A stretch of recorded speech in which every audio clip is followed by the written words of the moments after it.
Paramashivoham.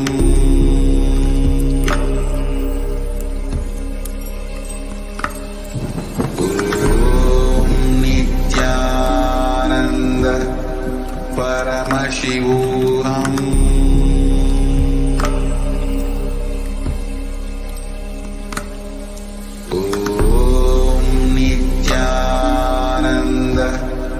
Paramashivoham.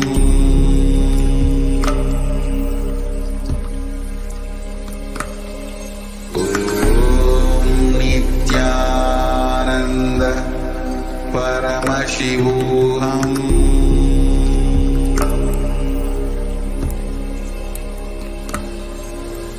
Om Nithyananda Paramashivoham.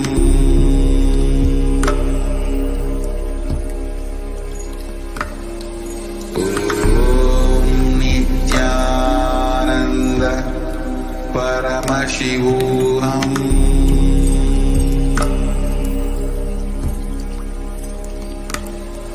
Om Nithyananda Paramashivoham.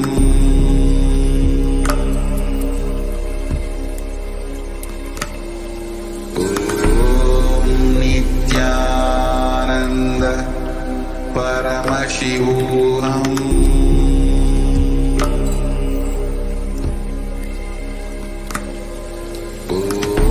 Om Nithyananda Paramashivoham.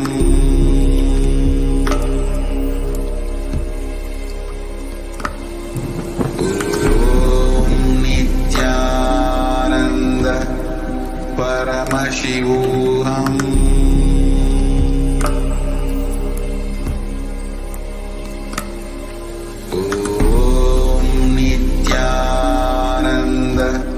Paramashivoham.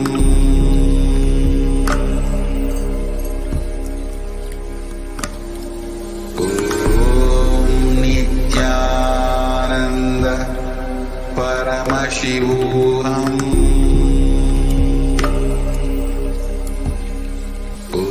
Om Nithyananda Paramashivoham. Om Nithyananda Paramashivoham. Paramashivoham. Om Nithyananda Paramashivoham.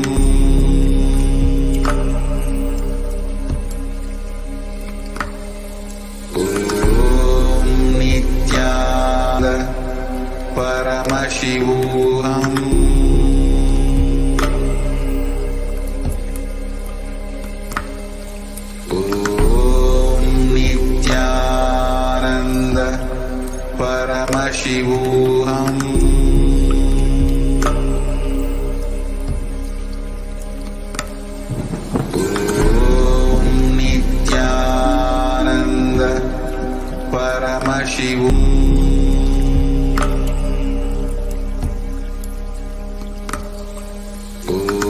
Om Nithyananda Paramashivoham.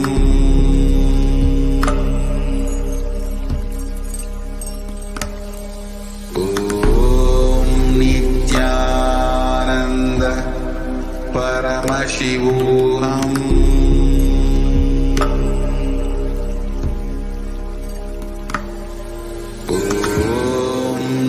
Nithyananda Paramashivoham.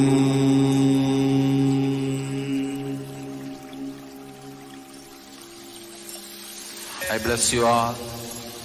Let you all open all your three eyes.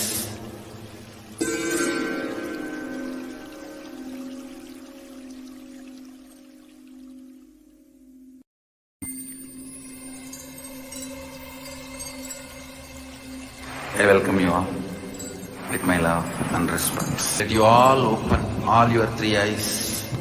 Om Nithyananda Paramashivoham.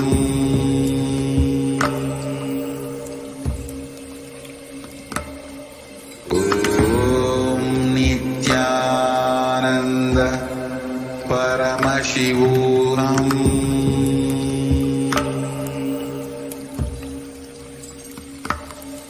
Om Nithyananda Paramashivoham.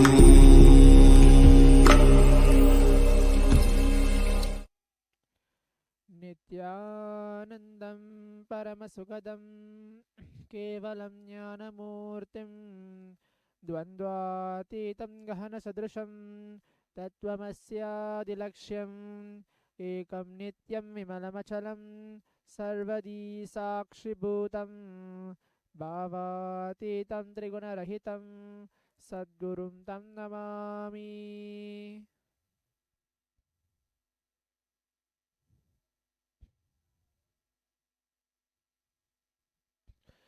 Nithyanam, welcome to today's Parashakti's Akashic reading, and for today's Manifesting Extraordinary Shaktis, the Power Manifestation segment, manifesting the Shaktis of Paramashiva and Parashakti.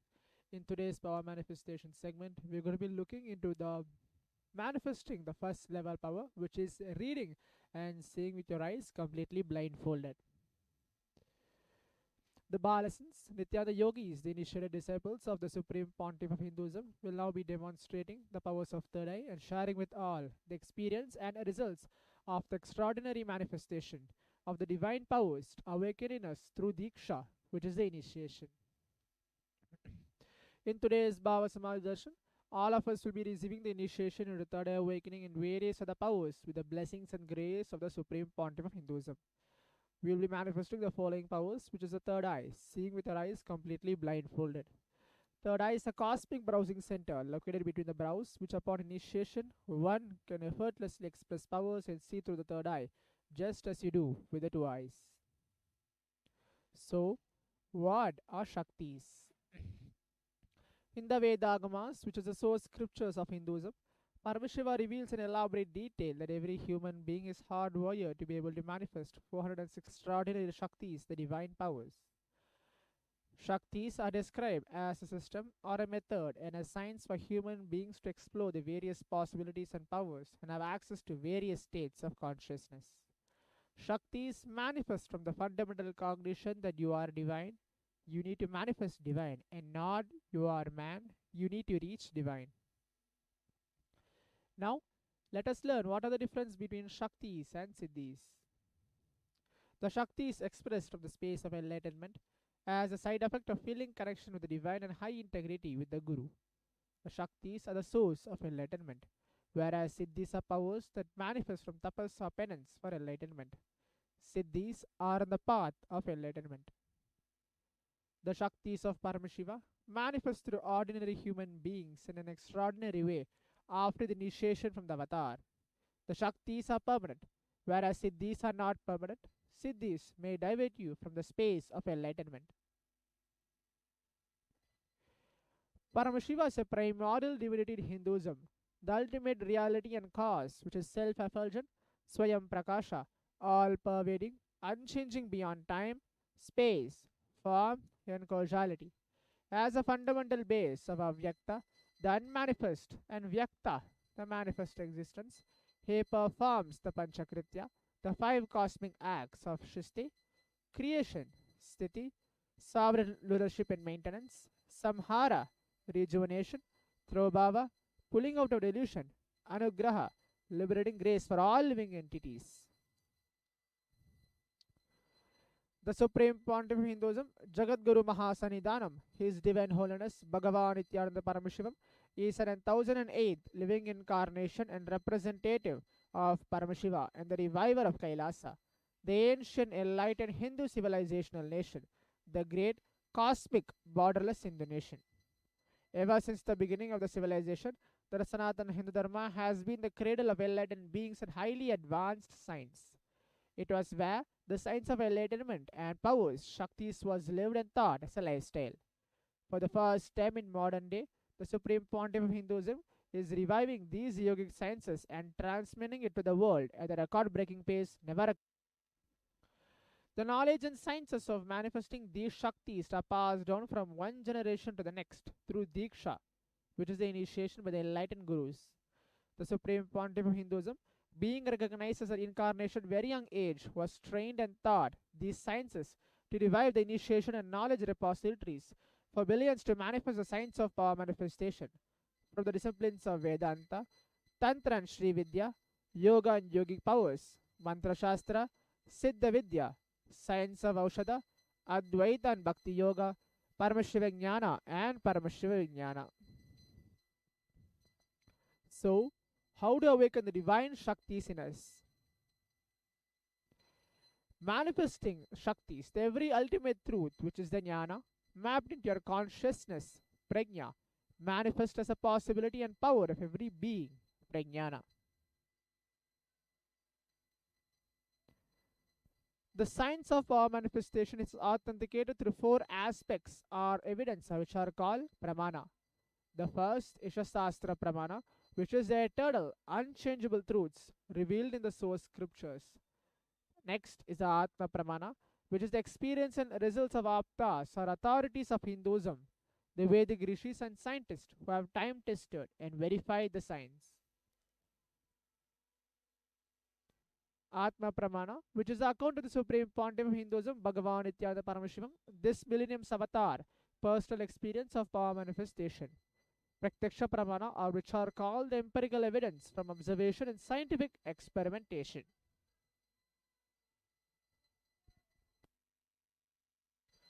Vedas are the ultimate superior authorities for Hindus. Vedas are the pure science where the ultimate truths are explained. Agamas are the scriptures where the applied technology, the applied science is expanded. Vedas and Agamas are given the status of Shruti as they are directly revealed by Paramashiva. They are the ultimate, eternal, unchangeable truths. A reference cited from the Shastra source scriptures is called Shastra Pramana.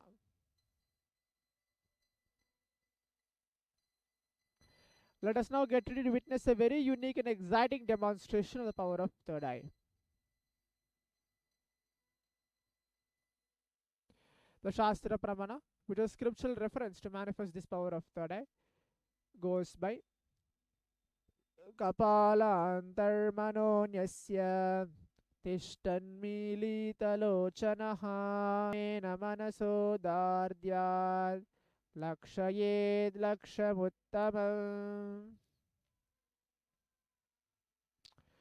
The translation goes, by fixing the mind on the inner space within the crown center and sitting stably without any movement, having the eyes closed in succession, by the stability of the mind and inner space, through the power of the third eye, one directly sees the ultimate goal, Laksham, by having the vision beyond the sight that reveals any object or place, attaining the space of oneness with the source Paramashiva. Atma Pramana, where Bhagavan Krishna says to Arjuna, but you cannot see my cosmic form with these physical eyes of yours. Therefore, I grant you the divine third eye vision. Behold my cosmic appearance. In the Hindu Purana, Bhagavad Gita, Bhagavan Krishna initiates Arjuna into the power of third eye to behold Krishna's Vishwarupa Darshan, the vision of his cosmic form. The 11th chapter of Bhagavad Gita, which contains a description of Bhagavan Krishna's cosmic form, is completely narrated by Arjuna as he sees Krishna through the third eye. In Swamiji's own words, the first experience that I was able to see everything around me, above me, the whole 10 directions, below me, everything I realized, not only I was able to see, I was able to feel, experience all of that as me. Pratyaksha Pramana, which is a study measures and comparing metabolic cell activity of the brain in conscious and meditative states. When doing daily activities, high activity is measured in the brain, where the third eye is located. When in the deep samadhi state, only the third eye region is active, and almost 90% of the brain is rest at peace. Sakshi Pramana is this rare sacred sense of third eye awakening is being made available to humanity for the ultimate enrichment and conscious evolution by the Supreme Pontiff of Hinduism, Bhagavan Nithyananda Paramashivam. Swamiji embodies the most profound yogic state that surpasses all bounds of time, space, and matter. Supreme Pontiff of Hinduism is gifting this pure great science of third eye awakening, along with many other spiritual sciences through initiation, Diksha. Billions of people have been initiated by Swamiji and are experiencing the profound results as extraordinary powers in their everyday life. Now, let us now witness the live Sakshi Pramana demonstration of the power of third eye with the Balasins and Nithyananda yogis.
Now, we'll be entering into the power manifestation demonstration directly.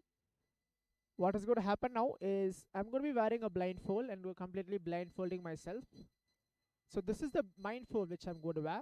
This mindfold is completely tested by the ophthalmologist and can't be able to see visibly through any of the light or any vision through this blindfold.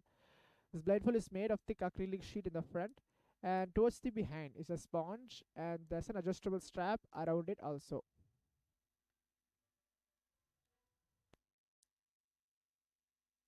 So today's power manifestations demonstration, what is going to happen is we're going to be pulling out one of the posts from the Kailasa Supreme Pontiff of Hinduism Facebook page and reading out that and describing a jumbled upon words and letters. So these are the both things which is going to happen. I'll be connecting myself in the space of oneness with Swamiji, remembering him in my third eye and in the Anandagandha, having the simple cognition Paramashiva is real and manifest this power.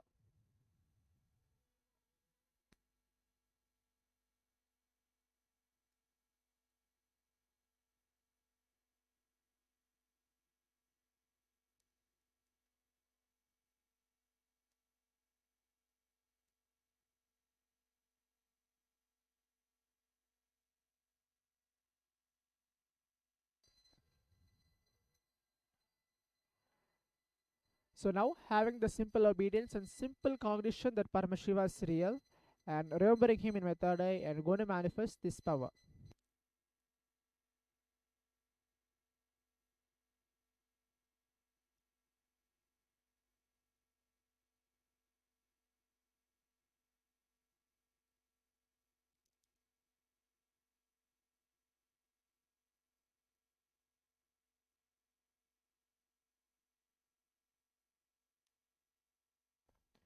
Now, let us all sit straight. Take few minutes, remember Swamiji in our third eye in the Anandagandha in any inner space and chant the Mahavakya along. Om Nithyananda Paramashivoham. Om Nithyananda Paramashivoham. Om Nithyananda Paramashivoham. Om Nithyananda Paramashivoham. Om Nithyananda Paramashivoham. Om Nithyananda Paramashivoham. Om Nithyananda Paramashivoham.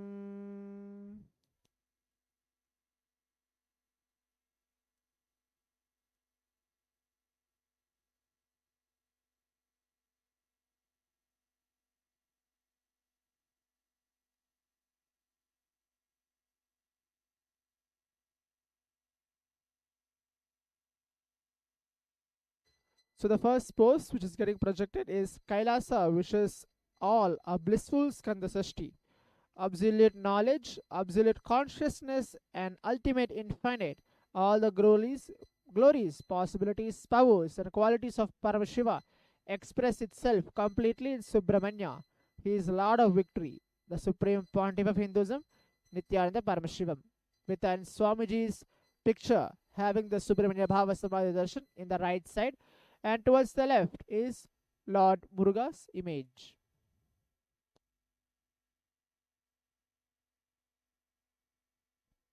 Moving on to the next post, which is completely in black and white font.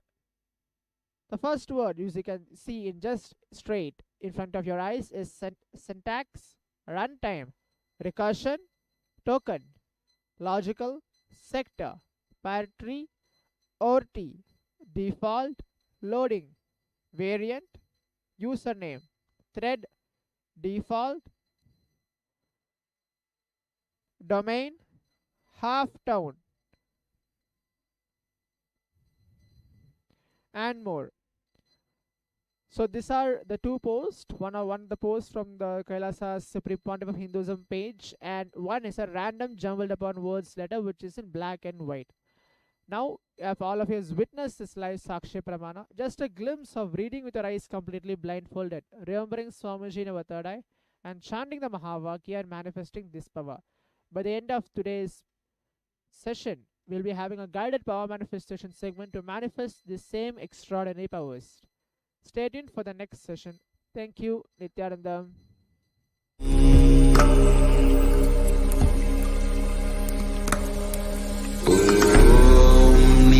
Nithyananda Paramashivoham.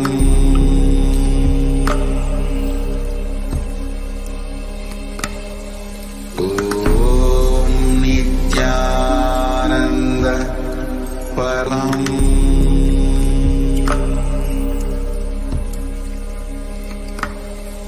Om Nithyananda Paramashivoham.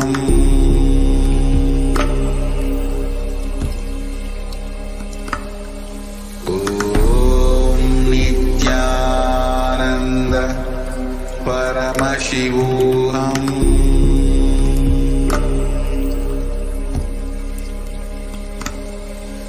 Om Nithyananda Paramashivoham.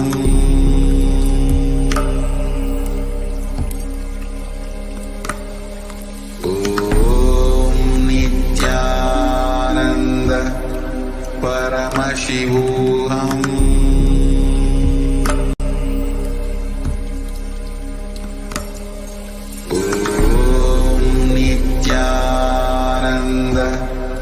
Paramashivoham.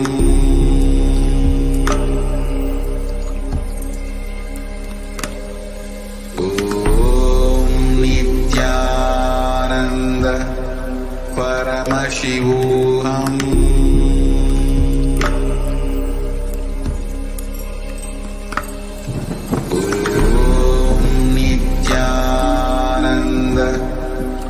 Paramashivoham.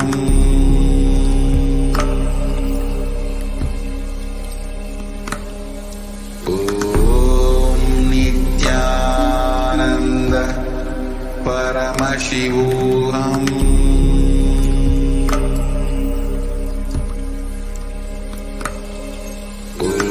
Om Nithyananda Paramashivoham.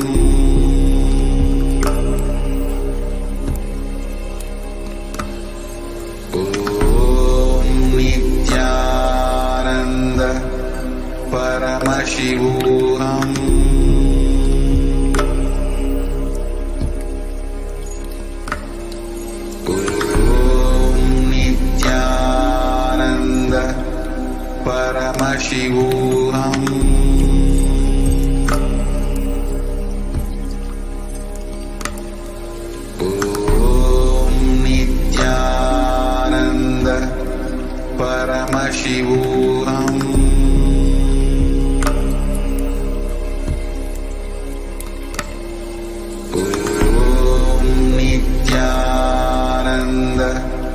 Paramashivoham.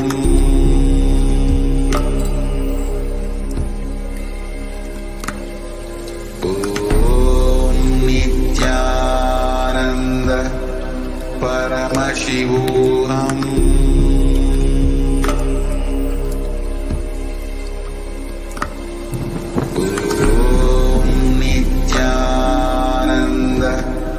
Paramashivoham.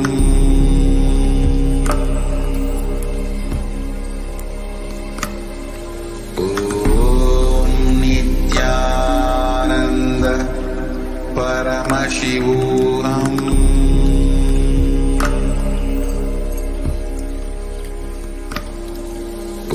Om Nithyananda Paramashivoham.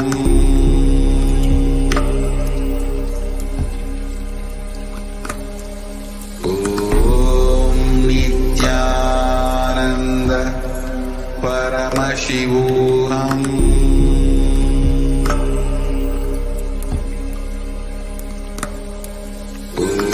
Om Nithyananda Paramashivoham.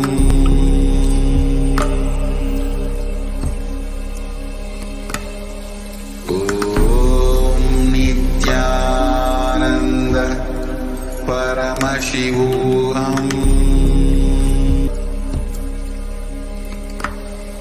Om Nithyananda Paramashivoham.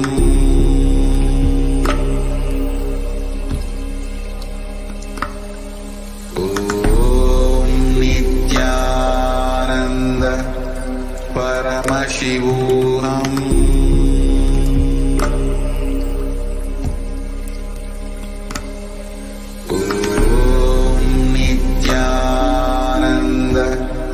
Paramashivoham.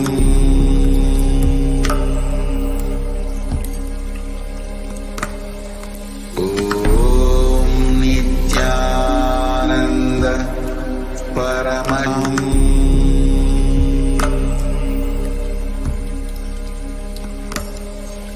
Om Nithyananda Paramashivoham.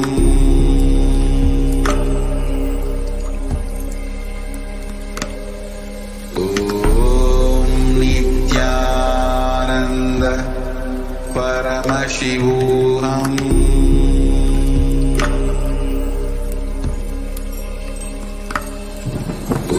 Om Nithyananda Paramashivoham.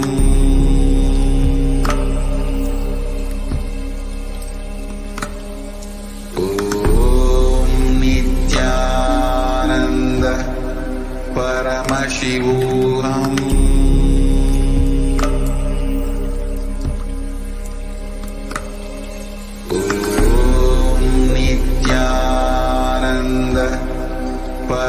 Paramashivoham.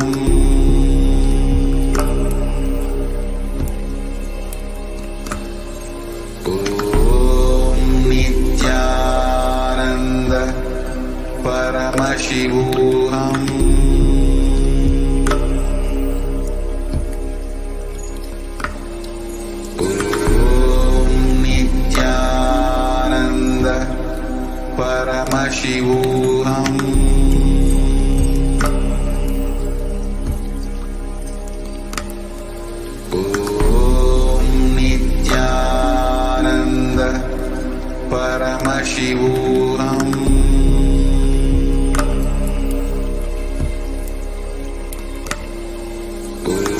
Om Nithyananda Paramashivoham.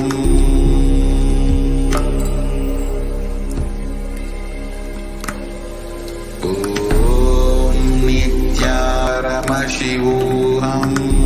Ananda Paramashivoham. Om Nithyananda Paramashivoham. Om Nithyananda Paramashivoham.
Paramashivoham. Om Nithyananda Paramashivoham. Om Nithyananda Paramashivoham. Om Nithyananda Paramashivoham. Om Nithyananda Oham. Om Nithyananda Paramashivoham. Om Nithyananda Paramashivoham. Om Nithyananda Paramashivoham. Om Nithyananda Paramashivoham. Om Nithyananda Paramashivoham. Om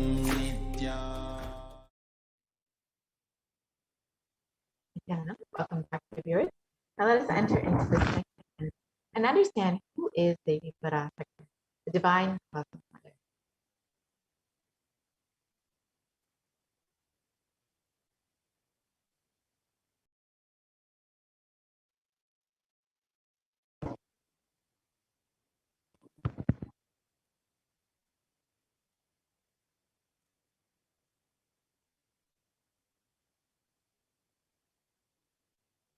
So the Dhyana Shloka for Devi Parashakti describes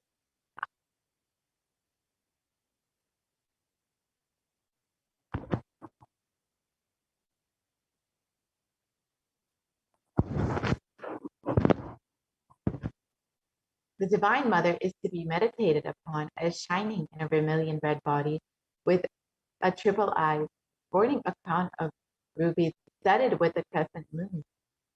A face all smiles, a splendid bust, one hand holding a dual cup brimming with mead, and the other twirling a red lotus.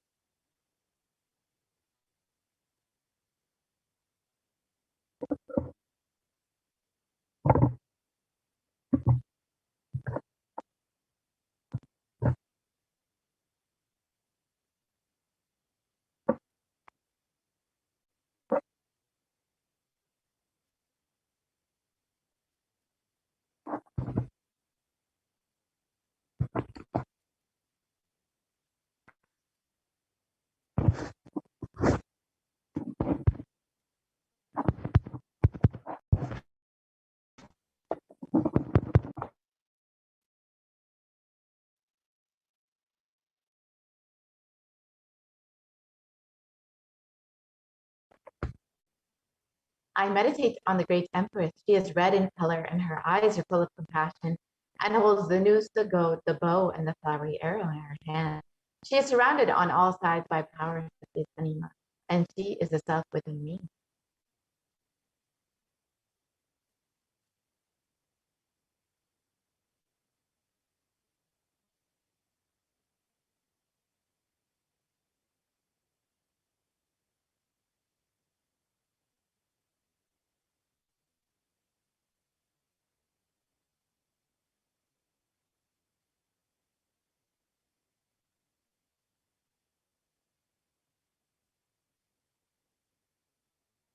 Devi is the ultimate pure feminine consciousness. Parashakti is the cosmic mother. It is her cosmic womb from which billions and billions of universes come out and go in. Source where the Big Bang and black holes go on. Parashakti is the source, source Shakti, source energy, source power, from which all of us came, in which all of us are even now, in which all of us are going to merge.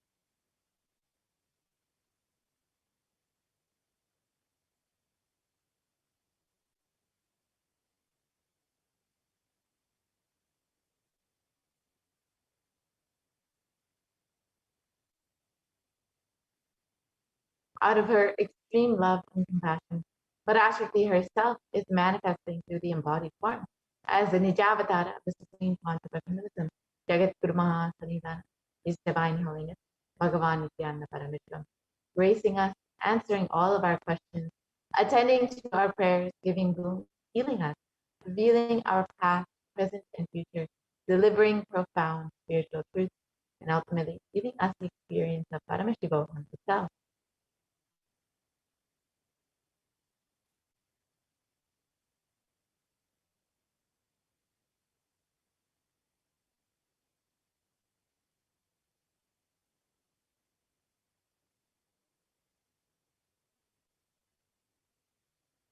In the words of Devi Parashakti herself, describing herself, raising as Omkara, expressing as the Vedas and Agamas, blossomed as Rimkara, filled as Parashodasi, living in the 40 triangles, the Kailasa Swamini, who is the Kailasa Tripura Chintamani, Parashodasi, sitting as part of Paramashiva, Parameshwari, who rules the world, Paramashakti, Manonmani, Meenakshi, as Nithyananda. I took Nijavatara here to give good boon to everyone, to bestow all goodness. Hiranyagarbhaswarupi, Brahmanda Yoni, Shami, Chandramauli, Napala, Aparna, Uma, Parvati, Savitri, Navayavana, Samrajalakshmi, Parameshwari, Parashodasi, Meenakshi. Taking the form of Nithyananda, I came here as Nijavatara with great compassion. I am blessing. Listen, people, do good to all of you. I took the form of Nithyananda and came down as Nijavatara.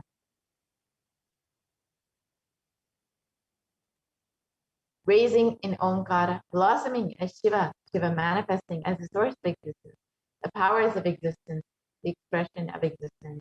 From the oneness of Om, blossoming into two as Prakriti and Purusha, blossoming as three Shaktis, Ichaktiya Jnana, growing as the four Vedas, expanding as the five Panchabhutas, beyond the six chakras, filled as the Gotaras of the seven Rishis, expanding as the eight directions, existing as the nine Grahas, blossoming as the 10 Indriyas, being as the 11 Rudras, creating all the world, bringing to life to tell and make truth blossom, and to do good. Parashodasi, Meenakshi, in the form of Nithyananda, I came to bless every one of you.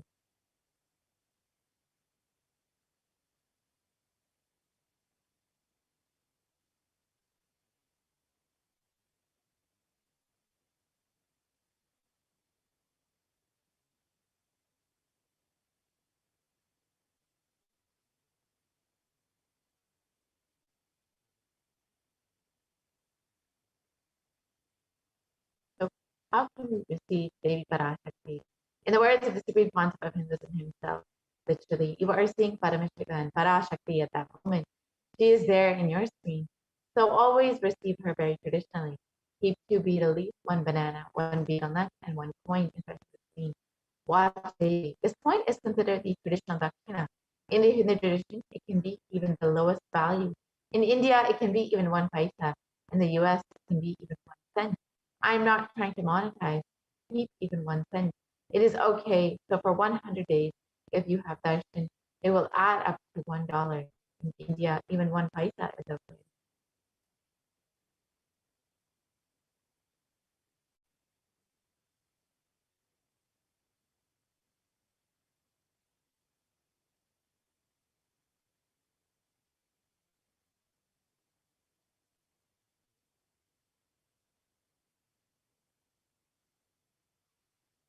You can offer that to Devi after the darshan is over. Do namaskar and eat the banana, the betel leaf, and betel nut. Take it as prasadam immediately. Collect those coins and send them to the LA temple. This betel leaf, betel nut may look too small, but in a few days you will see how much it adds to your sentiment that really she is there. You will not take the Devi darshan for granted. Rituals will break your monotonous, unconscious mentality and lifestyle and remind you and raise you to the powerful cognition. It will break your unconscious behavior. Now, how can we set up our thumb? We can keep 2 betel leaves, 1 banana, 1 betel nut, and 1 coin, and put that on a plate and offer it to Devi every time you have darshan. You will see with just one small gesture how much your relationship, your connection to Devi Parashakti grows. Now, with this, we'll be entering into the next segment. as we all know, Devi Parashakti has been continuously revealing sacred secrets of the universe and about giving us guidance, advice, and now in this segment, we'll be understanding what Devi Parashakti has revealed about the sacred secrets of new birth.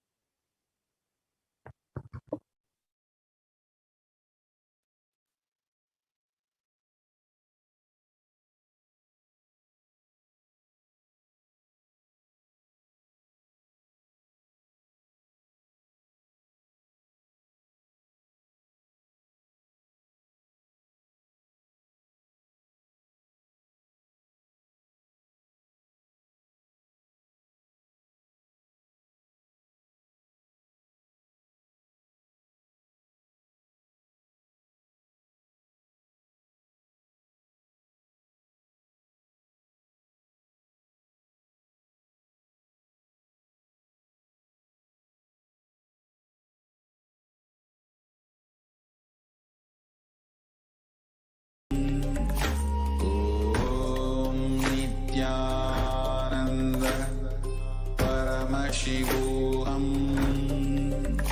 Om Nithyananda Paramashivoham. Om Nithyananda Paramashivoham. Om Nithyananda Paramashivoham. Om Nithyananda Paramashivoham. Om Nithyananda Paramashivoham. Om Nithyananda Paramashivoham. Om Nithyananda Paramashivoham. Om Nithyananda Paramashivoham. Om Nithyananda Paramashivoham. Om Nithyananda Paramashivoham. Om Nithyananda Paramashivoham. Om Nithyananda.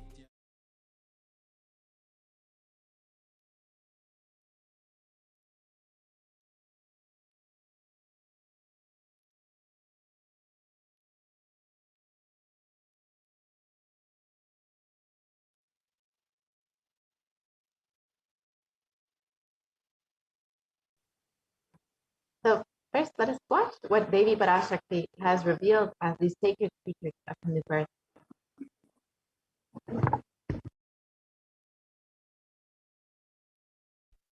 நன்றாய் கேட்டுக்கொள். உன் கேள்விக்கு உன்மூலமாய் உலகெங்கும் இருக்கும் இந்துக்கள் எல்லோர்க்கும் அளிக்கின்றேன் உத்திரம். கேட்டு வாழ்ந்தால் உங்கள் வாழ்க்கை பத்திரம். நன்றாய் கேளுங்கள். பிறப்பின் ரகசியத்தை பிறப்பிலா பெருமை உடைய பரமேஸ்வரி சொல்லுகின்றேன் கேளுங்கள். அண்டஜம், யோனிஜம், ஜலஜம், பீஜம் எனும் 4 விதமான பிறவிகளில் 84,000 யோனிகளில் பிறக்கும் பிறப்புகளிலேயே பெருமை வாய்ந்ததும் உத்தமமானதும் மனிதப் பிறவி. அந்த மனிதப் பிறவியிலும் பலமுறை பிறந்து உழன்று அரசியல், பொருளாதாரம், சுகபோகம், தர்மம், அர்த்தம், காமம் எனும் ஆசைகள், துக்கங்கள், அச்சங்கள் அனைத்திலும் அழன்று உழன்று இனி வேண்டாம் இப்பிறவி, வேண்டுவது மோக்ஷமே என்று முடிவெடுத்தோர்க்கு மட்டுமே ஹிந்து மத யோனிஜம், ஹிந்து பெற்றோர்க்கு பிறந்திடும் சனாதன ஹிந்து தர்ம யோனிஜம், மனித பிறவி உத்தமம், சனாதன ஹிந்து தர்ம மனித பிறவி உத்தமோத்தமம். இந்த உத்தமோத்தம பிறவி எடுத்த எல்லோருக்கும் ஜீவன் முக்த விஞ்ஞானத்தையும் சனாதன தர்மத்தையும் காக்கின்ற கடமையும் உண்டு. அதனால் வருகின்ற நன்மையெல்லாம் அனுபவிக்கும் உரிமையும் உண்டு. இந்த கடமையை செய்வோம் என்று சத்தியம் செய்ததனால்தான் அந்த உரிமை அளிக்கப்பட்டது. பூமிக்கு வந்தபின் மனம் மயங்கி மதிமயங்கி சனாதன தர்மம் காக்க மறந்ததனால் மாயை அவர்கள் உயிரை பறிக்கின்றாள். நன்றாய் புரிந்து கொள்ளுங்கள். உயிரை கொடுத்தாலும் தர்மத்தை காப்போம் என்று உறுதி எடுத்தவர்க்கே சனாதன ஹிந்து தர்ம யோனிஜம் அளிக்கின்றேன் யான். உடல் பெற்ற பிறகு ஊழிப் பெருவலியால் ஆசை அச்சங்களை உதறவிடாது, உதறியும் விடாது சனாதன ஹிந்து தர்மம் காக்க மறந்தோரை உயிர் வாழத் தகுதியில்லாதவர் பட்டியலில் உடனடியாய் மாயை சேர்க்கின்றாள். அதனால் ராட்சசர்களும் அசுரர்களும் தானாகவே இவர்கள் உயிரை எடுக்கின்றார். நன்றாய் புரிந்து கொள்ளுங்கள். உயிரை கொடுத்தாலும் தர்மம் காப்போம் என்று நிற்பவர்க்கு நிலைத்திடும் வீரஸ்வர்க்கமும் கைலாச பதவியும், எக்காரணம் கொண்டும் தர்மம் காக்க மறந்த உத்தமோத்தம ஜனனமான சனாதன ஹிந்து ஜனனம் பெற்ற மக்களுக்கு இல்லை வேறு கதி. சனாதன ஹிந்து தர்ம மனித ஜனனம் உத்தமோத்தம மனித ஜனனம். உங்கள் உரிமை உலகில் அதிகம், உங்களுக்கு கடமையும் உலகில் பெரிது. தர்மம் காத்தாலே கடமை, தர்மம் காக்காதார்க்கு உயிர் வாழும் உரிமை இல்லை.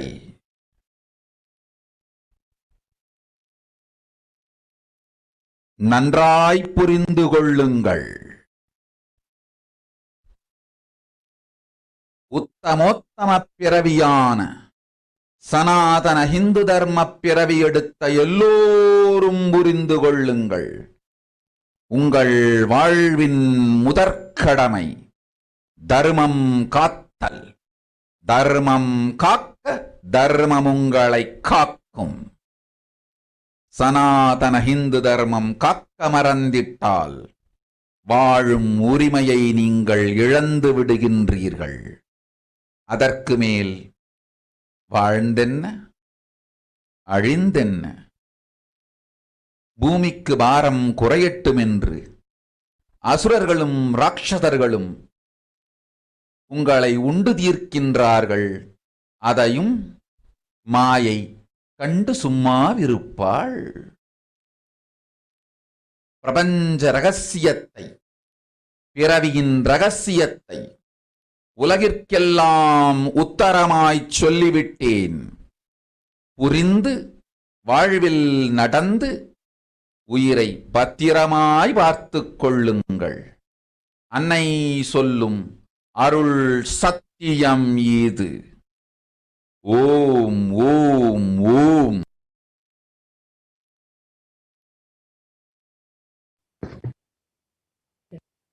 Now let us look at Devi Parashakti ஆய் into Devi revealed.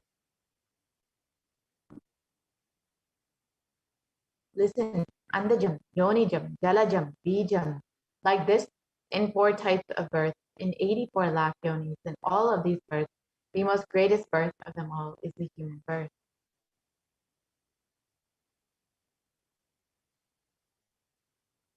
Even in that human birth, being born and toiled many times, after getting burnt and toiled in politics, in finance, in luxuries, in dharma, artha, kama.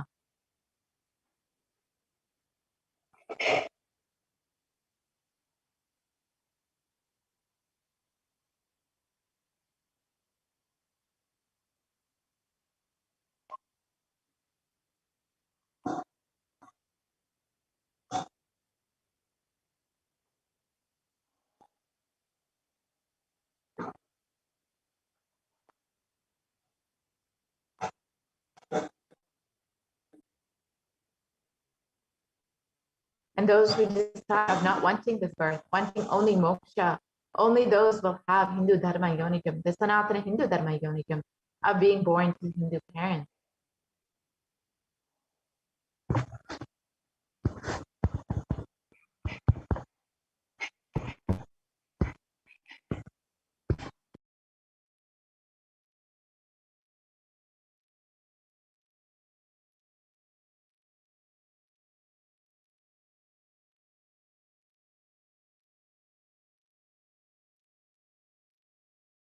And even in that human birth is Uttamam, the best. Sanatana Hindu Dharma human birth is Uttamottam, the best of the best.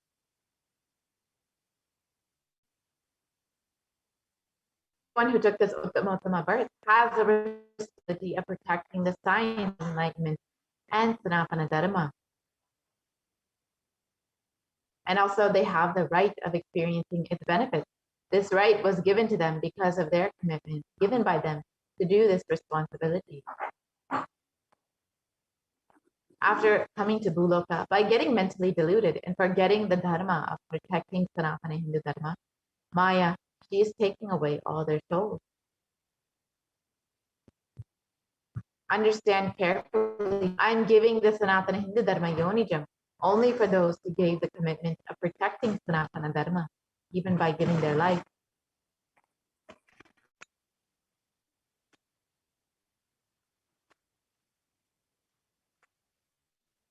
After getting the body, because of delusion, not dropping fear and greed, for those who forgot to protect that Sanatana Hindu Dharma, Maya, she will immediately add them all to the list of those who are not worthy of living. Therefore, Rakshasas and Asuras will automatically are taking away their life. Understand properly, for those who stand that even by giving their life, they will protect Dharma, will permanently Veera Swarga and Kailasa Padavi.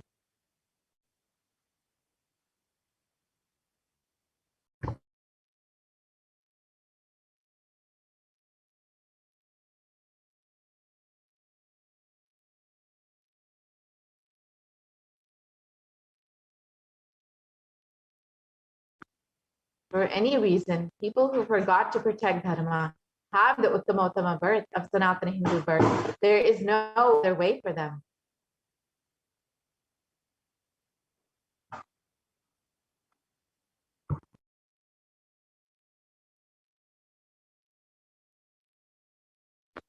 Sanatana Hindu Dharma human birth is Uttamottama human birth. Your rights in this world are immense. Also, your responsibility in this world is large. Protecting Dharma is responsibility. Those who do not protect Dharma, they do not have the right to live. Understand properly, all those who took the Uttamottama birth, which is Sanatana Hindu birth, is all of you understand. The first responsibility of your life is protecting Dharma. If you protect Dharma, Dharma will protect you. If you forget to protect Sanatana Hindu Dharma, you lose the right of living. After that, the bodies will get destroyed. Asuras and Rakshasas will eat you, so that burden on earth will be reduced. Seeing that Maya, she will keep quiet. So let us understand what is the responsibility of the Hindus as revealed by Devi Parashakti.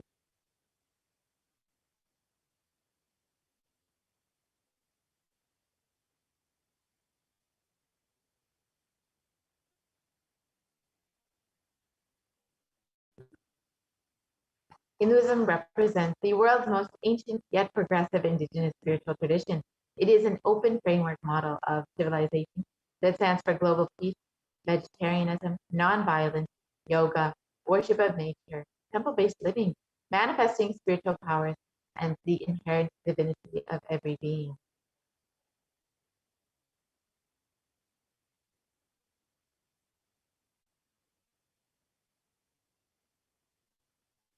The Hindu nations were ecosystems where more and more enlightened beings could be produced, that enlightened civilization could be kept alive, and its great gift shared with the world.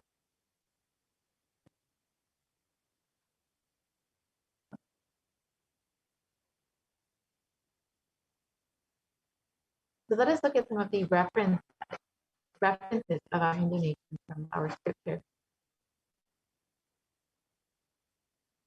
The Ramarajya, the Hindu kingdom ruled by Bhagavan Sri Rama, was described in the Valmiki Ramayana. There was no widows to lament, nor there was any danger from wild animals, nor any fear born of diseases. The world was bereft of thieves and robbery. No one felt worthless, nor did old people concerning youngsters. Every creature felt pleased. Everyone was intent on virtue, turning their eyes towards Rama alone. Creatures did not kill one another.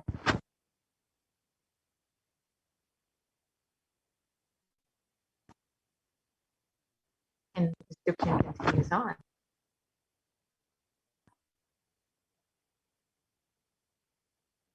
People survived for thousands of years with thousands of their progeny, all free of illness and grief.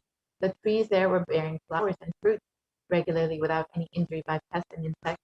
The clouds were raining in time, and the wind was delightful to the touch. Every caste was performing their own duties. Satisfied with their own work and bereft of any greed, people were intent on virtue and lived without telling lies. All the people were endowed with excellent characteristics. All were engaged in virtue. Another description of one of the ancient Hindu kingdoms, the Hastinapur kingdom, ruled by Yudhishthira, was described in the Srimad Mahabharata. Devas granted rain to fulfill all wants. The world became free of all diseases. There was no hunger or thirst anywhere. There was no mental suffering. Those without livelihood were given livelihood. And there was abundance all around. There was no worldly worries left for anyone. And there was no cause for fear either. Happiness on earth was in fact even greater than in the heavens. And the Hindu nations had so much to contribute in every single field, whether it's the field of enlightenment, health, medicine, art, science, technology, aviation, dance and music, clothes and jewelry, social systems, judicial systems, political systems, legal systems. Hindu nations contributed in every field and gave breakthroughs in every field. So over the course of 1,000 years, our Hindu nations were destroyed due to various invasions and attacks by outsiders. Let us look at this three-phase attack and destruction of the Hindu civilization. The first phase were the Islamic invasions between 800 and 1700 AD. This was the physical destruction of the Hindu civilization. And Wilderand, a famous historian, has described that the Mohammedan conquest of India is probably the bloodiest story in history. The Islamic historians and scholars have recorded with great glee and pride the slaughters of Hindus, forced conversions, abduction of Hindu women and children to slave markets, the destruction of temples carried out by the warriors of Islam during 800 to 1700 AD. Millions of Hindus were converted to Islam by sword, and during this period, and millions more were raped and murdered and dismembered.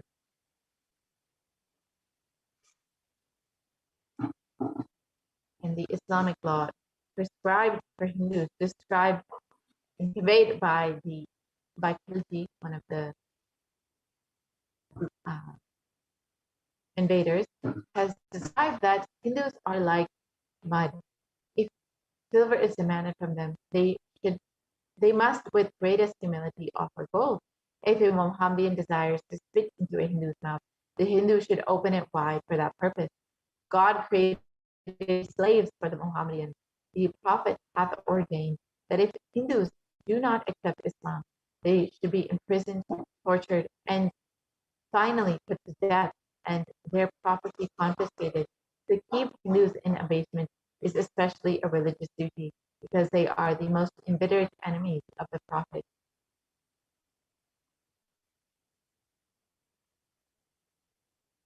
And during the Islamic invasions, over 200 million Hindus were slaughtered by Muslim invaders. Over 100,000 temples were destroyed, and over 1 million deities and sculptures were destroyed. And the description of these invaders, the conquering enemies burnt villages and devastated the land, plundered people's wealth. We can go back to the previous slide, please.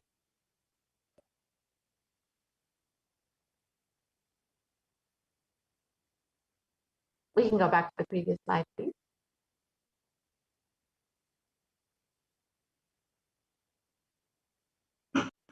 Yes, and the description of this invasion, the conquering enemies burned village, devastated the land, plundered people's wealth, took Brahmins and children and women of all classes captive, tied them with thongs of raw hide, carried a moving prison with them, and converted the prisoners into obsequious Turks. You can see how barbaric and brutal the Islamic invasions were. Next came the British occupation, next phase of the destruction of our Hindu civilization. This was between 1700 and 1947 AD till Indian independence. And this was the economic and psychological destruction of the Hindu civilization. Well, Durant again has described, I have seen a great people starving to death before my eyes, and I am convinced that this exhaustion and starvation are due not, as their beneficiaries claim, to overpopulation and superstition, but to the most sordid and criminal exploitation of one nation by another in all recorded history.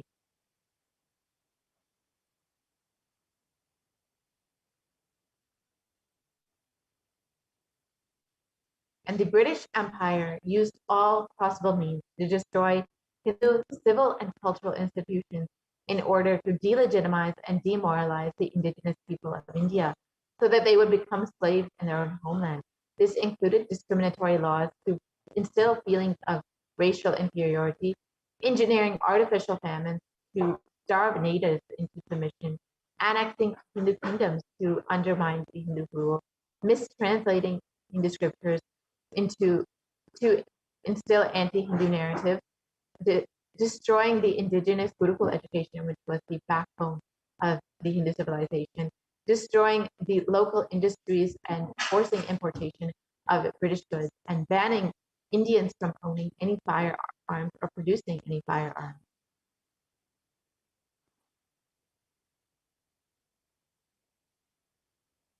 And during the British occupation, over $45 trillion was looted from India over the course of 200 years, and 45 million Hindus were put to death due to artificial famines and imposed poverty by the British policies and reprisal killings for 1957 mutiny.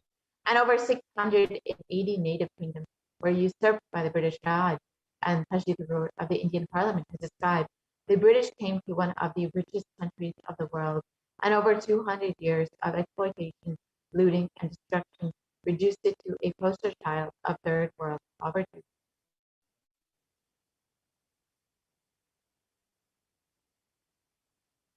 The next phase of the destruction of the Hindu civilization came with the secularization of India. This was between 1947 and present day. This has been ruled by brown faces, British attitudes and policies towards Hindus.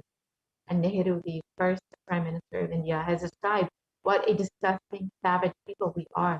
Politics, progress, communism, science, socialism. Where are they before this black religious savagery? India can never be a Hindu republic.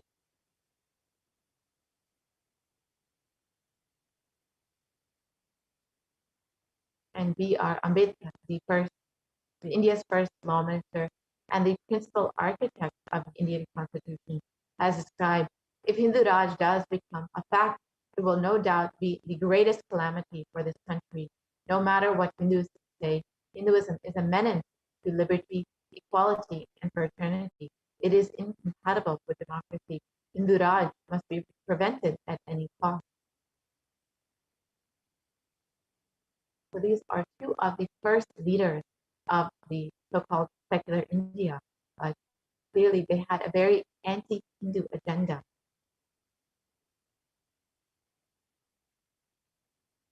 And the modern Indian legal system, academia, and media all systematically undermine, suppress, and delegitimize the Hindu institutions and culture. And they've done this through various methods. For example, the Indian Constitution has established government control and taxation over Hindu temples, schools, and other institutions, while other religions remain free from this interference. And Articles 26 to 30 of the Indian Constitution discriminates against Hindus by giving special rights and benefits to non-Hindus. This includes government benefits and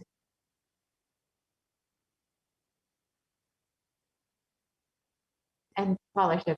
And the Hindu kingdoms and governance has been abolished in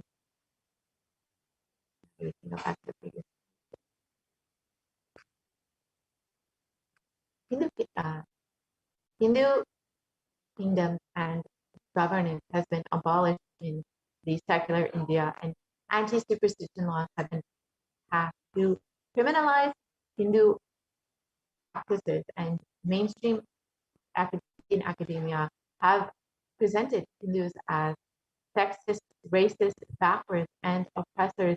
And the media has also portrayed Hindus in the same way in both Bollywood and TV.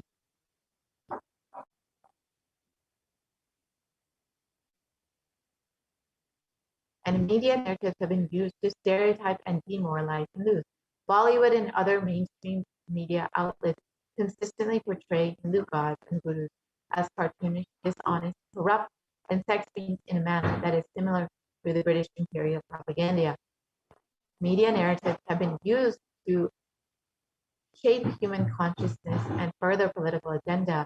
Racist British colonial stereotypes portraying Hindus as superstitious, backwards, dishonest, and corrupt has been perpetuated by their British Crown successors in modern day India, completely unabated. Here you can see some of the examples of how Hindus and Hindu gods and gurus have been portrayed in the media. So now let us look at the revival of the Hindu nation, as it is the responsibility of Hindus as described by Devi Parashakti.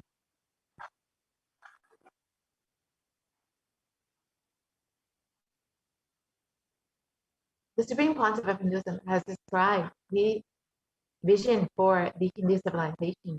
During the time of the Mahabharata, we Hindus had 56 deshas, 200 states, 1,700 samsthanas, and 10,000 sampradayas. In all 56, we Hindus are persecuted. Now we have lost all 56. The last to fall was Nepal.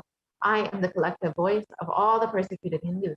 I will revive and rebuild a Hindu nation built on the Vedagamic principles, as a refuge for all the practicing and aspiring Hindus, as a safe haven for all the persecuted Hindus.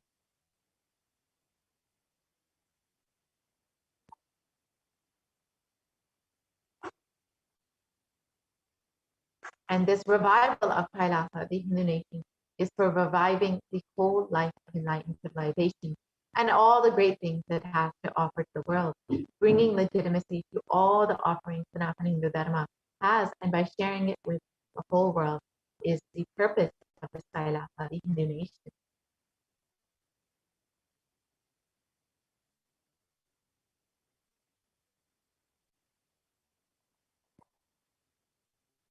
And Kailasa is the revival of the cosmic constitution. Kailasa is the model nation of how enlightened civilization should be living and administered. Politics, judiciary, education, economy, everything will be revived as Paramashiva revealed in the Vedagamic scriptures, the Sanatana Hindu Dharma scriptures.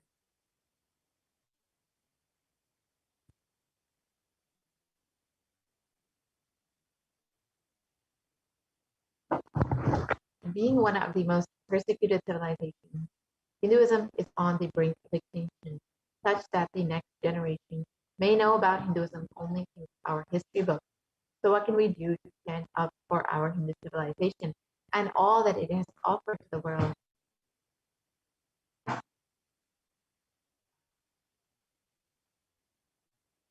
Today, Hinduism is a political orphan. The preservation and restoration of Hinduism's spiritual and cultural heritage is impossible without a national identity. So what can we do to save Hinduism? We must reclaim our Hindu identity. As Devi Parashakti has revealed after coming to Loka, we have forgotten the commitment that we have given to protect Sanatana Dharma due to Maya and delusion. It is now time to reclaim our Hindu identity.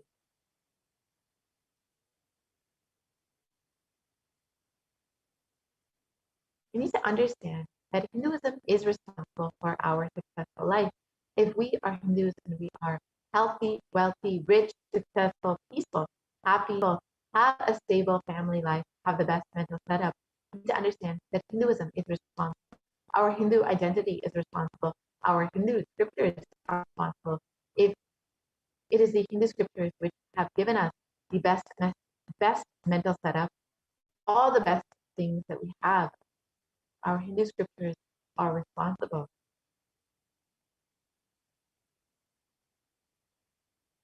And Hindus are amongst the most richest and successful ethnic communities in the world.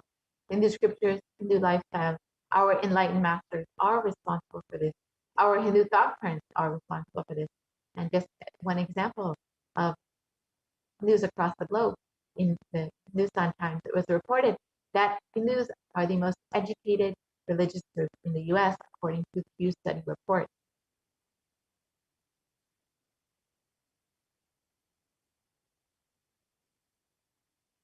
So it is now time to reclaim our Hindu identity.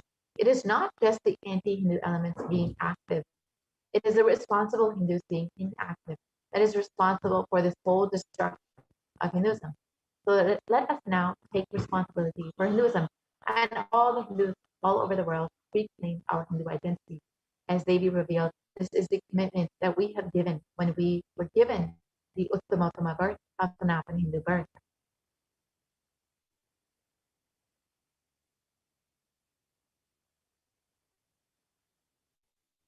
Let us understand a little bit more about the responsibility of Hindus as revealed by Devi Parashakti.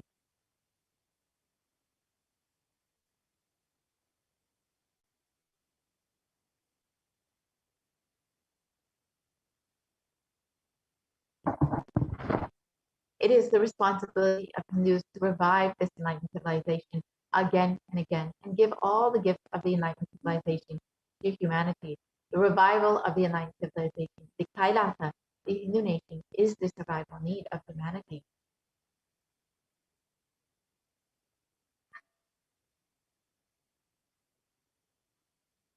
So this is an invitation to all of the Hindus across the globe, those who are born Hindus, those who are practicing Hindus, those who are sympathetic towards Hinduism, those who are curious about Hinduism, and those who want to explore and enjoy Hinduism. Please come and become a part of this revival of Kailasa, the only Hindu nation.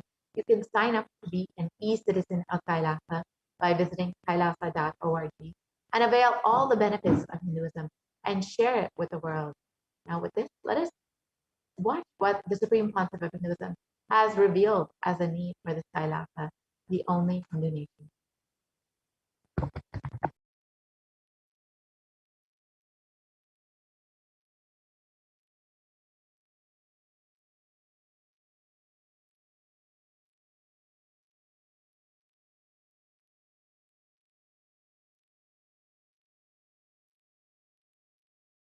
Contribution. Hinduism Veda Agamas have great things to contribute to the world.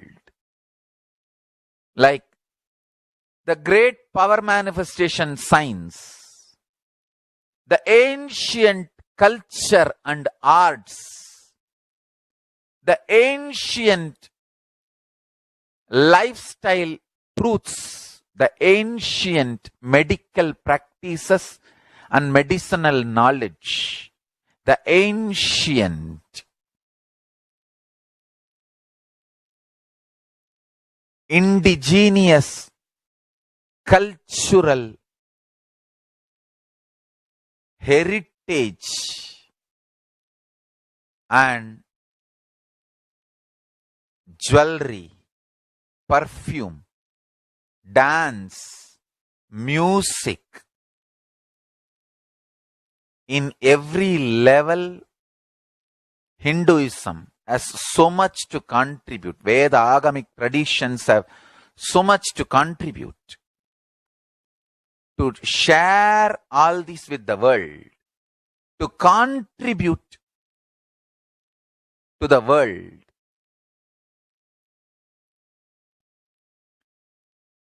Hindus need to tell the world what they are contributing in every level. The brand of Hinduism itself is enriching and empowering and enlightening.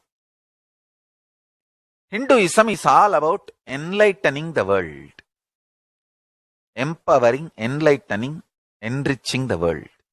Contributing.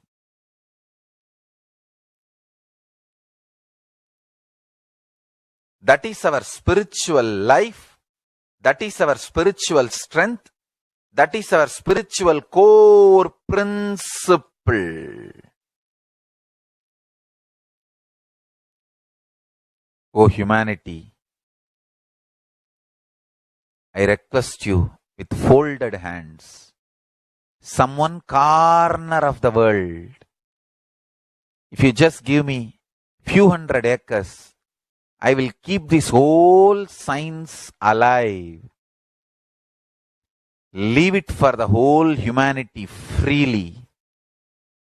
Fortunately, Paramashiva has given me the power to decode all this Hindu medicinal system, Hindu judiciary system, Hindu social law and order system, Hindu power manifestation system, Hindu mental sciences system, Hindu yogic sciences, the sciences of Hindu biology, Hindu physics, Hindu psychology, Hindu physiology, Hindu chemistry, all this Paramashiva has given me the power to decode. Whatever the remaining scriptures are available with the humanity, Paramashiva has blessed me, and I have collected, not only I have collected and organized, I can decode. This whole science can be kept alive in any one corner of the world. Just few hundred acres are given for me to live peacefully and exist peacefully. This whole thing alive and contribute it to humanity. Humanity can become better and better and better. I can make the planet Earth so much better place to live. I am here to contribute, and I will continue to contribute.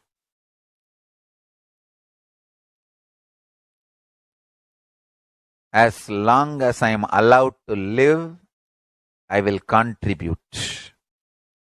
I have collected all the remaining available scriptures, maybe 2 crore books. 2 crore means 20 million, I think, books on Hindu physics, Hindu chemistry, Hindu biology, Hindu physiology, Hindu psychology, Hindu law and order, Hindu social system, the power manifestation sciences of Hinduism, yogic sciences of Hinduism, I have collected, and Paramashiva has given me the blessings and power to decode. I have decoded and continuing to decode them. If the humanity, somebody is kind enough to give me few hundred acres in one corner of the world and let me live peacefully, I can keep all these scriptures there and go on sharing with the world, revealing these whole sciences to the world, and go on contributing. I don't need anything other than one cup of curd rice every day. That's all. A cup of curd rice per day over. I can go on be giving this to the world. I can add to the world. I can make the world better place to live. That's all I have to say.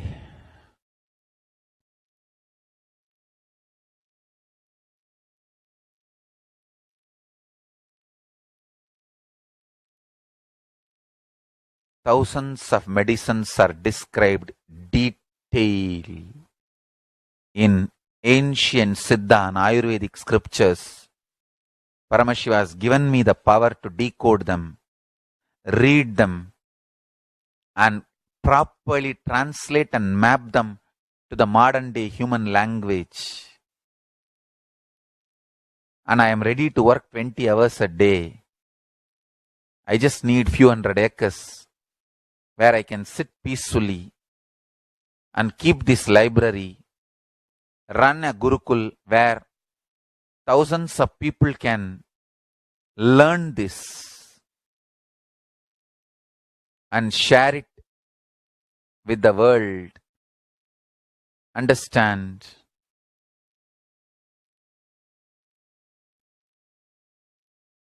I am only interested in contributing.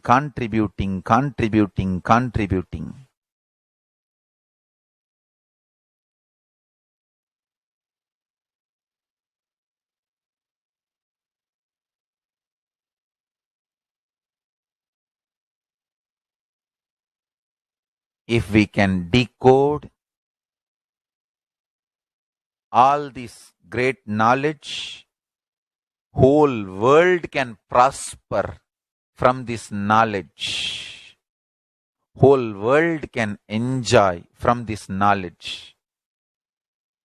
If I prosper, I will only create a university. I will not create anything else. If the Hindus prosper, they will only create education institutions. Because Hinduism is all about giving, contributing. If I prosper, I'll create university, that's all. Kailasa is all about university to decode the ancient sciences and share with the world. Understand? Every day I am sitting and going on decoding, writing notes on my books and writing details on my books. Whether it is making human beings manifest powers, and I have also now started downloading and decoding the science of making animals manifest powers. Whether making people manifest powers or healing,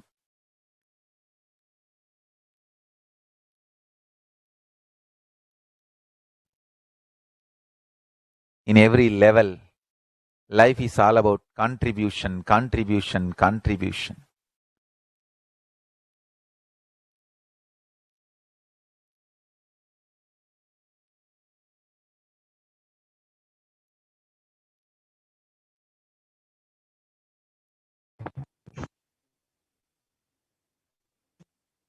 Now that we have understood what is the need for this Kailasa, the only illumination?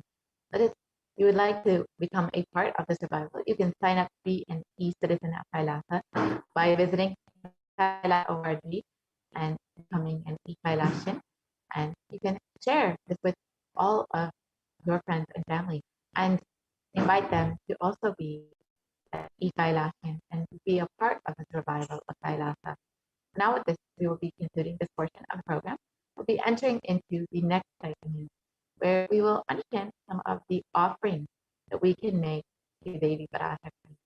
As all of us know, Devi has been continuously manifesting over the last several months to guide us, bless us, and protect us during this time. So if you would like to offer your gratitude to the Divine Cosmic Mother, you are welcome. Stay tuned for this next segment where we will go through some of the offerings that we can make for Devi Parashakti.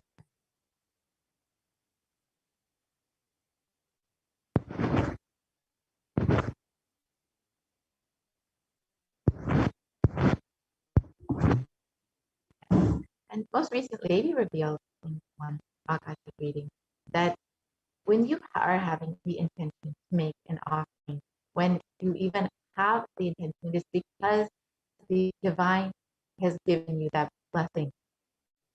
Devi Swamiji has given you that intention to even make an offering. And you will only be given that intention when the divine are ready to shower upon you, to shower their great love and blessings upon you. So now, if you're having this intention, celebrate this intention, and you can stay tuned for this next segment and understand how to make your offering.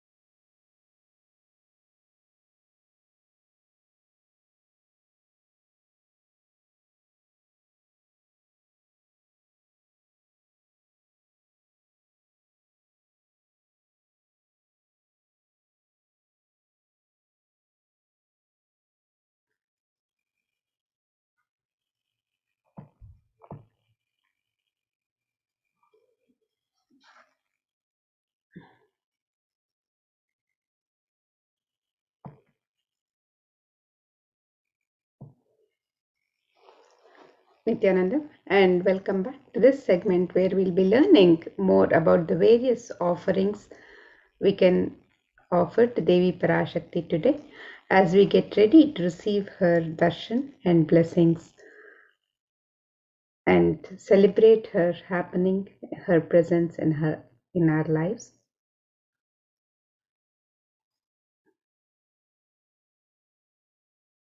And in the Hindu tradition, the offerings are a pure gift of love, devotion, and oneness, and it consists of the sacred sentiments of the devotee to the divine.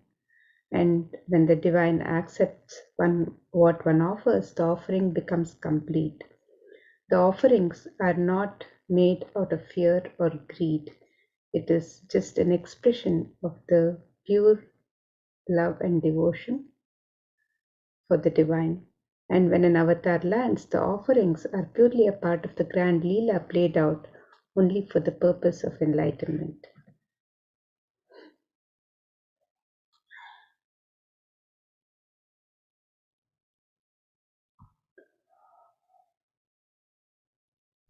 And now, as we prepare to receive Devi Parashakti with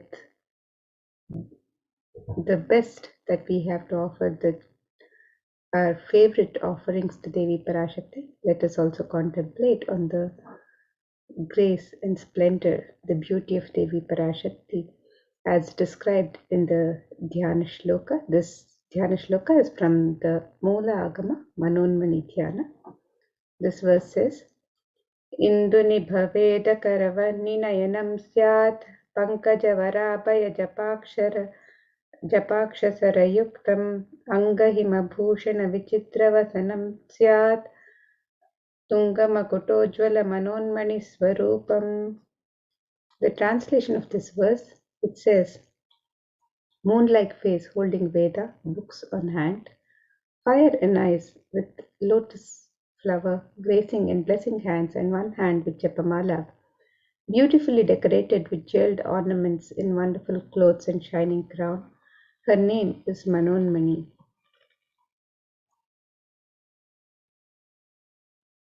And another verse describes Devi Parashakti. It says, ध्यायेत् देवीं त्रिनेत्रां शशिनिभवदनां वेदहस्तां दधानां सव्ये पद्मां वरदमपरे चाभयं चाक्षमालां दिव्यैराभरणैर्विभूषिततनुं ब्रह्मादिभिः पूजितां देवीमेव मनोन्मणीं प्रतिदिनं कामार्थदात्रीं शुभाम्.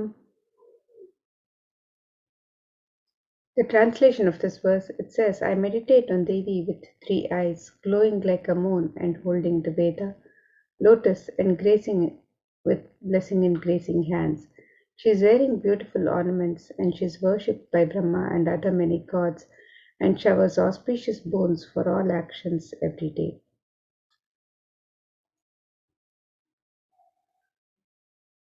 And in the Hindu tradition, the sacred element of gold is used in abundance in the various rituals and offerings to the divine in the temple rituals and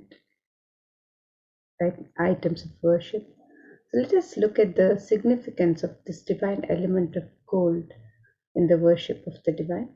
And this verse from the Atharva Veda describes one of the many significance of gold. I'll be chanting this verse from Atharva Veda now. त्रेधाजतं जन्मनेदं हिरण्यम् अग्निरेकं प्रियतमां बभूव सोमस्यैक्यम् इंसितस्य परपतता आपमेकं वेद संभ्रेत बहुतत्ते हिरण्यं त्रिविधस्त्वैविषे. The translation of this verse, it says, triply born by birth is this gold, from the atoms of Agni is one. It becomes dearest to Agni. One fell away from the Soma when it was hurt. One they call the seed of virtuous and powerful Apa, the watery molecules. Let that triple gold be for your long life. Gold is a divine element in the Hindu tradition. It purifies anything it touches. It is an element of great spiritual significance and spiritual power of healing and enlightenment. The vibration of gold has the power to infuse sattva energy and positive thought currents in anyone who wears and in anyone who sees or operates in its vicinity. Gold is present in all the scriptures, the Agamas, the Vedas, Shrutis, Smritis, Itihasas, Puranas. In all the Hindu scriptures, it is abundantly displayed that gold is the most auspicious and purest metal which purifies our being. In the Hindu civilization, everything was built in gold, exchanged in gold. Ritual fees were offered in gold bricks. When one was to be saved from life-threatening illnesses, gold was offered as a ritual fee. Gold was in abundance and used for weighing equivalent amounts of commodities, including cows. Kingdoms were built with huge doors of gold. The streets would have huge columns and huge archways made of gold. Horses and cows were dressed in gold. Hindu civilization thrived on the banks of rivers of gold. The Indus River was called Hiranyamaya, the river of gold in Rigveda. The river Saraswati was called Hiranyavartini in Atharva Veda. Gold is the supreme element for offering gifts to the ones you love and revere. Temples are constructed and paved in gold. Deities are made in gold and decked and adorned in gold because it preserves the enlightenment energy for thousands of years and it lasts forever.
let us look at the various traditional offerings that we can offer to Devi Parashakti today as we get ready to receive her darshan. So the first offering is the offering of the e-hundi, where you can offer any amount of your choice and in multiple currencies. And Devi is described as Bhakti Priya, the one who is fond of true devotion. So let us look at this verse which describes Devi's love for true devotion. It says, Bhakti Priya, Bhakti Gamya, Bhakti Vashya, Bhayapaha, Shambhavi, Sharadaradhya, Sharvani, Sharmadaini. The translation of this verse, it says, Devi is fond of true devotion and is realized through true devotion. She can be won over through true devotion, and she removes all fear.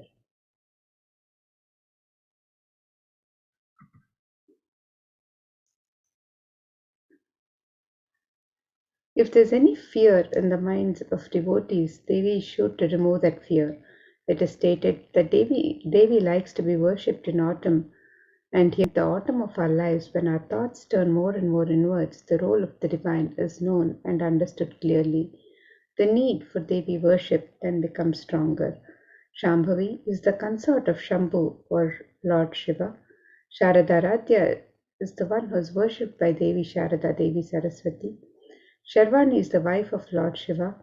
Linga Purana says Lord Shiva is called Sharva in his earth form, and Sharmadaini is Devi who bestows happiness on her devotees.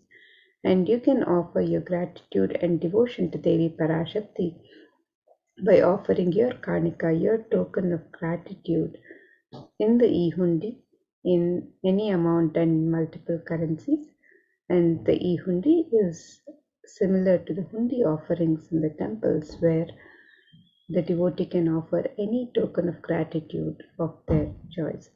So today, as you get ready to receive Devi Parashakti, you can make your e-hundi offerings on the website www.kailasamailer.com/sevas. And the next offering to Devi Parashakti is the offering of the Sankalpa chanting. And this verse from Devi Mahatmya, chapter 12, verse 34 describes, Tayaitan mohyate vishvam shaiva vishvam prasuyate saya chittaja vijanam tushtarudim prayaschati. The translation of this verse, it says, the goddess enchants this universe and she herself gives birth to this universe. That goddess, being prayed without interest in anything, gives that knowledge that leads to salvation and gives wealth in the materialistic sense. You can make the offering of the Sankalpa, the conscious resolution to Devi Parashakti, and be blessed with all the fruition of the desires and wishes that you're yearning for. You can make this offering of the Sankalpa chanting on the website www.kailasamailer.com/sevas.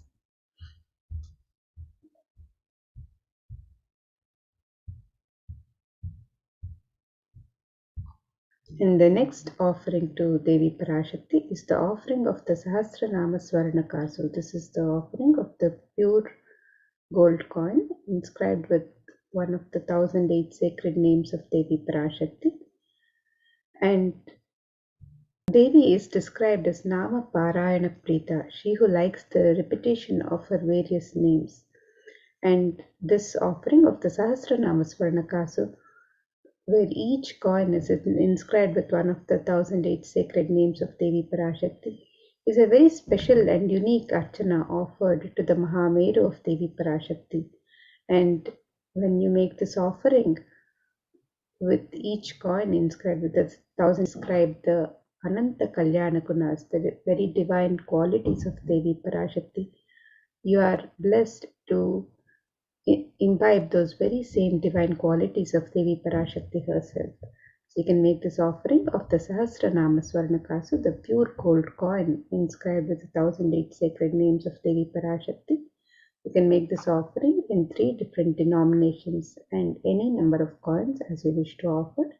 And you can make the offerings on the website www.kailasamailer.com/sevas. And the next offering that we have is the Mukta Anguti, the finger ring with pearls. And Devi is very well known to be adorned and very fond of pearls. And of course, the pearl represents the compassion of Devi.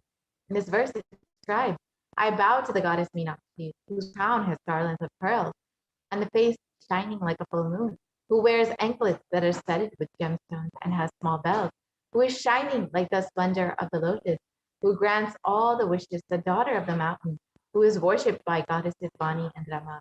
I remain ever bowing to the goddess Meenakshi, the ocean of compassion.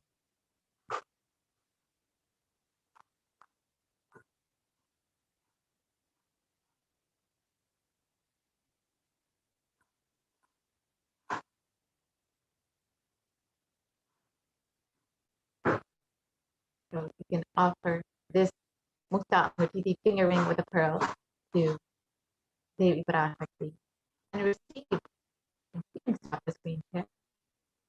So you can offer this finger ring with a pearl to Devi Parashakti and receive the blessings of Devi Parashakti, overflowing compassion and pure love in all of your business endeavors. You can stop the screen here for now.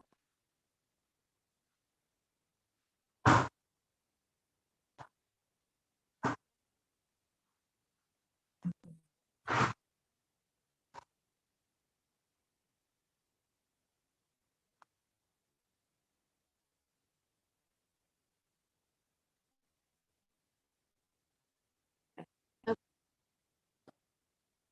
let's now look at the next offering that we have available.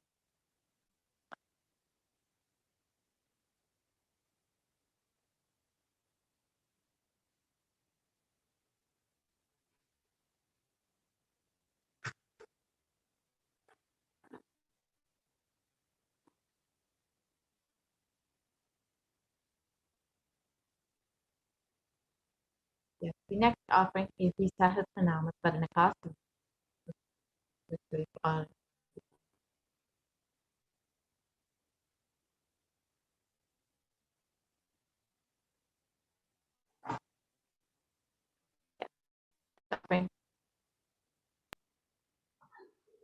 Yes, the next offering to Devi Parashakti is the offering of the Swarna Padma Pushpa, the gold lotus flower.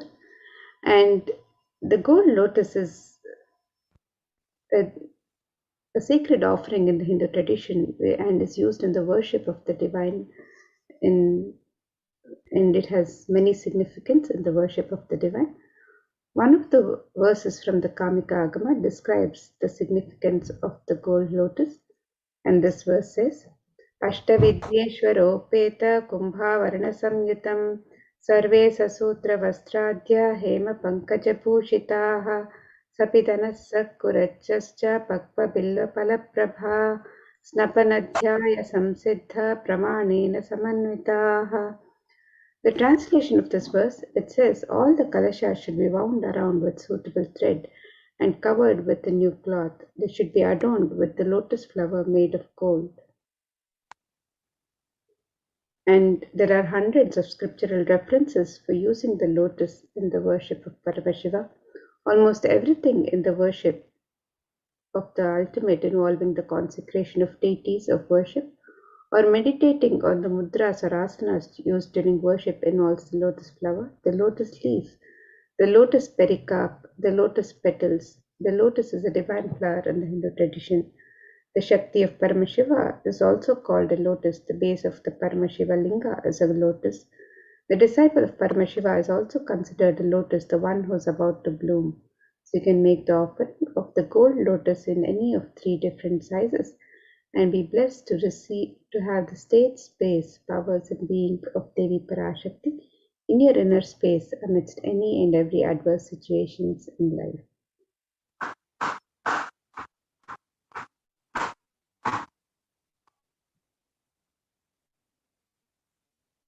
The next offering that we have is the Swarnameti, the gold toe ring.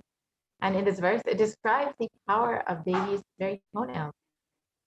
It states, you whose brightness from the toenails destroy the ignorance in the minds of your devotees, who prostrate at your feet. You whose brightness from your 2 feet overpower that of the lotus flower. So just the very toenails of Devi Parashakti have the power to destroy the darkness of ignorance. So you can offer the toe ring to Devi Parashakti to adorn her sacred feet and be in constant gratitude for receiving the blessings in even the most difficult aspects of your life.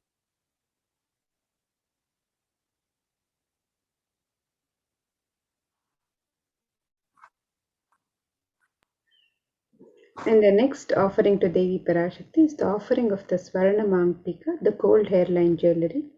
And Devi is described as Sudha Sharabi Varshini, she who makes the nectar flow in all our nerves from the Sahasrara, she who gives the very pleasant experience of the ultimate.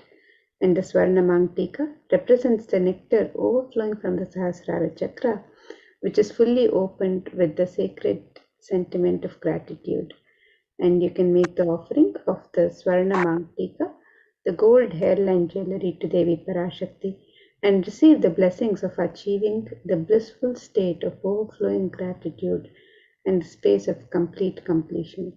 And you can make this offering on the website www.kailasamailer.com/sevas.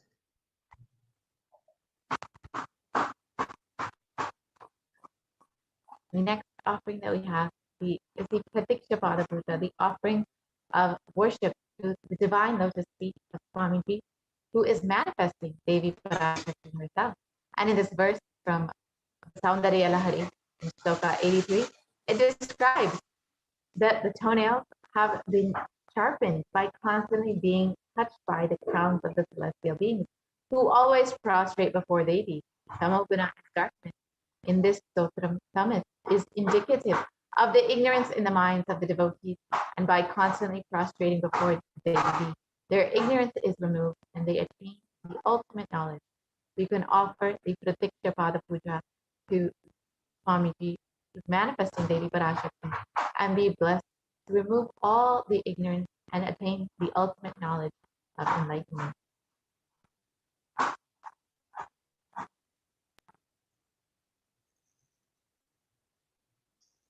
And the next offering to Devi Parashakti is the offering of the Vastra Seva, which is the offering of the sacred cloth to Devi Parashakti. And you can make this offering on the website www.kailasamailer.com/sevas and be blessed with all the auspiciousness and blessings of Devi Parashakti and the Supreme Pontiff of Hinduism, Jagadguru Mahasannidhanam, His Divine Holiness Bhagwan Sri Nithyananda Paramashivam, who is the Nija Avatar of Devi Parashakti herself.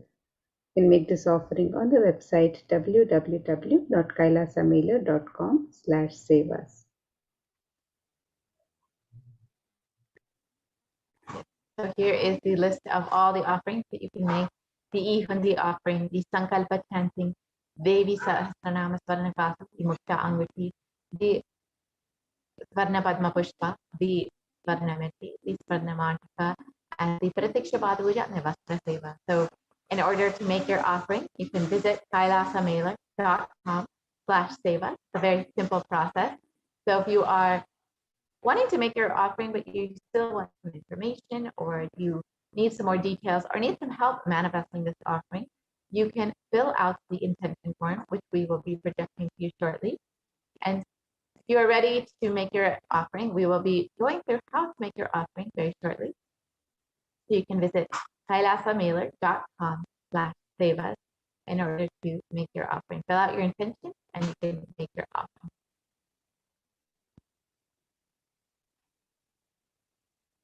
Once you're done making your offering, you can also fill out the Sankalpa form directly to the website. So here we have the website www.kailasamailer.com/sevas, where you can make all of the traditional offerings of ornaments and sevas by clicking on the link on step 2. And you can also make the offering of the e-hundi by clicking on the e-hundi link on step 2. And if you're ready to make your intention to make an offering, you can submit the form on step 1 if you're if you would like to receive the blessings of Devi Parashakti to manifest your intention into reality, you can fill out the form on step 1. And once you've made your traditional offerings to Devi Parashakti, you can also fill the form on step 3, which with the details of your name and the names of your family members and your sankalpa, your conscious resolution. You can fill out the form on step 3 after you've made the traditional offerings to Devi Parashakti. So you can make the offerings of the e-hundi in multiple currencies: the US dollars, the Australian dollars, the New Zealand dollar, the Canadian dollar, the euro, the Indian rupees, the Singaporean dollar, the Malaysian ringgit, the Great Britain pound, and the Chinese yen. And you can make this offering in multiple amounts, any amount of your choice. And you can also make the traditional offerings of the ornaments and sevas to Devi Parashakti on this website, where you can offer the Devi, the Sankalpa chanting, the conscious resolution, the Devi Sahasranama Swarnakasu, which is the pure gold coin, each coin inscribed with one of the 1008 sacred names of Devi Parashakti. This offering can be made in 3 different denominations and any number of coins. The Mukta Anguti, which is the gold finger ring embedded with pearl. This offering can be made in 3 different sizes. The Swarna Padma Pushpa, the gold lotus flower, can be offered in 3 different sizes. The Swarna Metti, which is the gold toe ring to adorn the sacred lotus feet of Devi Parashakti. You can make this offering on the website. The Swarna Mangtika, the gold hairline representing the overflowing nectar of gratitude from the Sahasrara Chakra. You can make this offering on the website. And you can also make the offering of the Pratyakshapada Puja, the Vastra Seva, and any of the traditional offerings to Devi Parashakti. You can make the offerings on the website www.kailasamela.com/seva. With this, now we'll be moving to the next segment of this program, where we'll be learning more about the various facilities being made available for the care and well-being of humanity through the various de facto spiritual embassies of Kailasa, as guided by the Supreme Pontiff of Hinduism himself, and the various contributions of Kailasa, of the Supreme Pontiff of Hinduism, for humanity and to raise humanity, to guide humanity to the next superconscious breakthrough and to guide them through this times of pandemic. So let us look at the various facilities being made available, the many contributions of Kailasas for humanity. Let's now get ready for the next segment and prepare to receive the darshan and blessings of Devi Parashakti.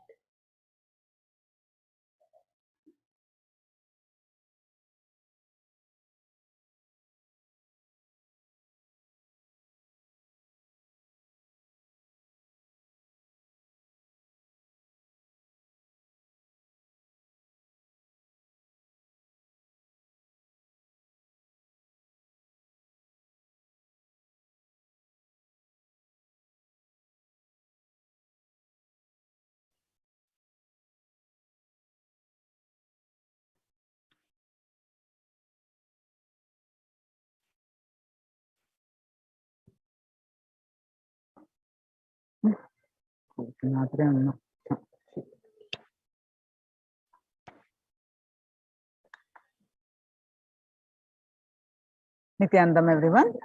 Welcome back to this segment of Kailasa's COVID Care Protection Centers. At the time, Kailasa's de facto spiritual embassies, with the blessings of the Supreme Pontiff of Hinduism, Jagadguru Mahasannidhanam, His Divine Holiness Bhagwan Nithyananda Paramashivan's blessings. Let's start with the Sadguru Vandanam.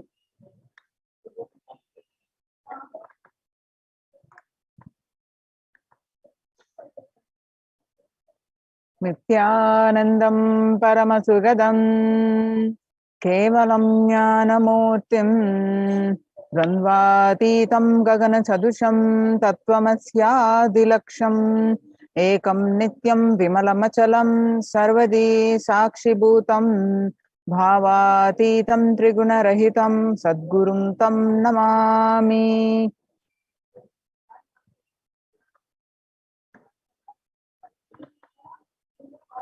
So what we learn from this segment today is concerning statistics on the mental health and the global peace across the world due to the COVID-19 pandemic. What are the Supreme Pontiff of Hinduism and Kailasa's contributions for global peace? Supreme Pontiff of Hinduism's spiritual solutions for COVID-19, Kailasa's COVID care protection centers, and why temple-based ecosystems. UN recognizes Kailasa's contributions and join Kailasa's COVID care protection centers. The crisis that we are under. Today, people around the world are trying to grapple with the grim reality that the pandemic is far from over. The aftermath of the current calamity promises to be much more devastating. The greatest economics of the world are facing disastrous futures, and countries are facing off each other in deep mistrust. Now let us see some statistics and current news. Record high cases in Australia amid third wave of COVID-19. Australia reported a new record number of coronavirus cases when the country continues to battle the third wave of COVID-19 infections. The World Health Organization makes a big statement about Delta variant of COVID-19.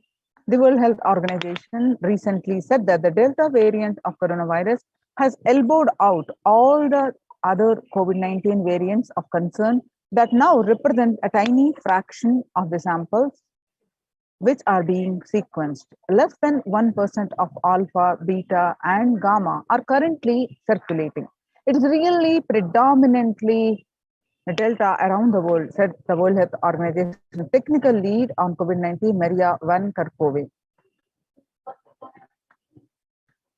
COVID-19 has now killed more Americans than the influenza pandemic of 1918 to 19 did. The coronavirus pandemic has now killed more Americans than 19 to 19 influenza pandemic did. The 1918 to 19 flu infected about 25% of Americans and killed an estimated 0.65% with 675,000 deaths. COVID-19 has infected more than 12% of Americans and killed about 0.2% with 676,000 deaths. Now that the US death toll from COVID-19 has surpassed 676,000, the coronavirus pandemic has killed more Americans than the 1918 to 19 influenza pandemic did. Axios and the Associated Press both released the grim milestone recently. COVID-19 now killed more Americans than the influenza of 1918 to 19 did. So it is declared as the US deadliest pandemic as the death toll crosses that of 1918 to 19.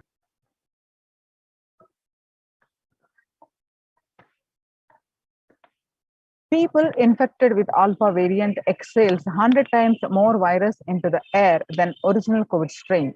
The University of Maryland researchers suggested that the need for better ventilation and tight-fitting masks, in addition to widespread vaccination to help stop the virus.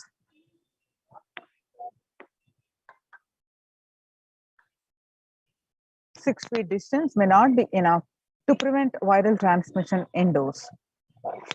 According to a study, the physical distancing of 2 meters, about 6.5 feet, may not be enough to sufficiently prevent transmission of virus carrying airborne aerosols indoors, according to a study. COVID-19 Delta variant is still the most concerning, says the World Health Organization's experts. COVID-19 pandemic is nowhere under control in the United States, says the Chief Medical Advisor, Mr. Anthony Fauci. He said, right now, we are still in pandemic mode because we have 160,000 new infections a day. That's not even modestly in good control. In an interview with Axios, the US has reported 40 million cases of COVID-19, since the outbreak of the virus, with over 4 million infections adding up in the past few weeks. The increase in COVID cases comes as the US administration earlier this month announced that it is planning to provide better booster shots of the viral vaccine as the Delta variant has become dominant in the nation and is wreaking havoc. The surge in Delta variants is driven by the low vaccination coverage in many communities across the US, according to the US Center for Disease Control and Prevention. In the country of our size, you can be hanging around and having 100,000 infections a day.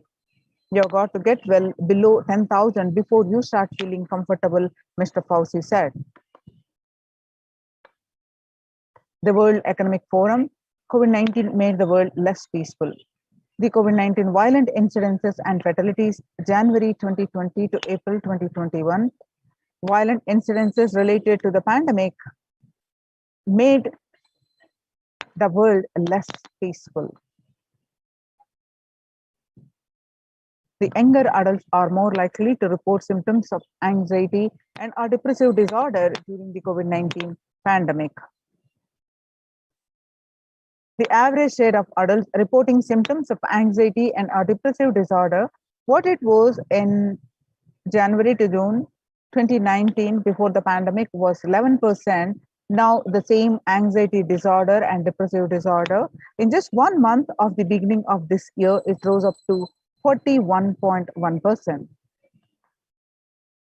And some statistics confirming the same, that showing the adults reporting symptoms of anxiety and depressive disorder during the COVID-19 pandemic. The younger adults are more affected than the older adults. The stress in America, a national mental health crisis. COVID-19 is a significant stressor for most Americans. Nearly 8 in 10, which is 78%, say the coronavirus pandemic is a significant source of stress in their life. Nearly 7 in 10, which is 67%, say they have experienced increased stress over the course of the pandemic.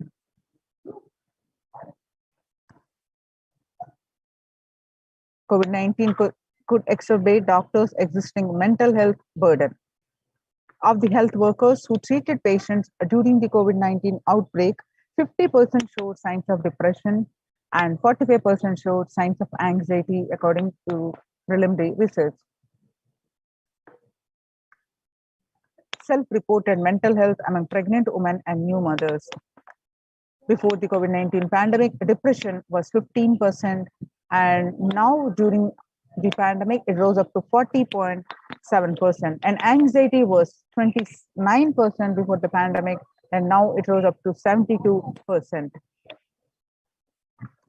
during the pandemic. Now, living under stay-at-home orders, 8 in 10 students are struggling with focus on school or work and avoiding distractions. And 55% of all students do not know where to go for help for their mental health. Understanding the pandemic's impact on working women. Nearly 82% of the women surveyed said their lives are being negatively disrupted by the pandemic. And nearly 70% of the women who have experienced these disruptions are concerned their career growth may be limited as a result. The global economic outlook during the pandemic.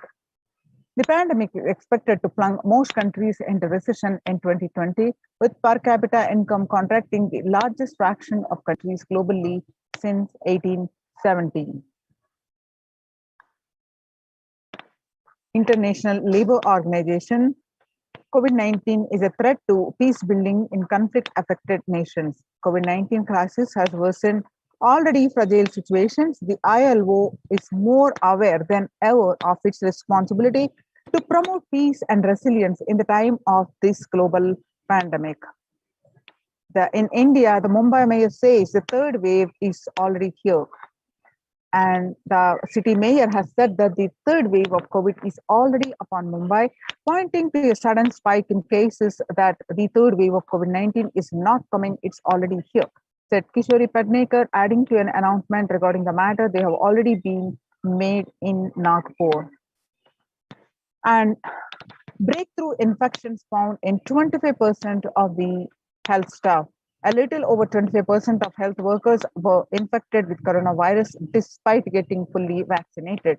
A recent study has revealed, giving an insight on the breakthrough infection due to the Delta variant. This study is jointly conducted by the Institute of Genomics and Integrative Biology. The maximum hospitals in Delhi NCR found that the vaccination breakthroughs were far more common during the Delta outbreak in Delhi than previously reported.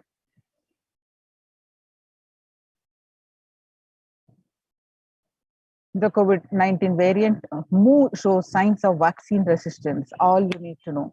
The new coronavirus strain known as Mu, which was first identified in Colombia in January, has been designated a variant of interest by the World Health Organization. After being detected by the Colombia, Mu, known as scientifically as B.621, has since been reported in other South American countries in Europe. Now that we have seen the statistics across the world, the effect of the COVID-19 pandemic not only affecting the physical health, affecting the fatalities increasing, affecting the mental health of the everyone, especially the younger adults, and increasing the violent incidences, making the world less peaceful. So, how to cope up with the current COVID-19 pandemic? It is important to address the COVID-19 pandemic, which is seeing another wave, destroying many more lives. The Supreme Pontiff of Hinduism says the pandemic fatigue is setting in as a result of continuous lockdown and resulting in delusional ignorance. Holding on to the delusion and supporting this phase of delusional decision leads to delusional arrogance.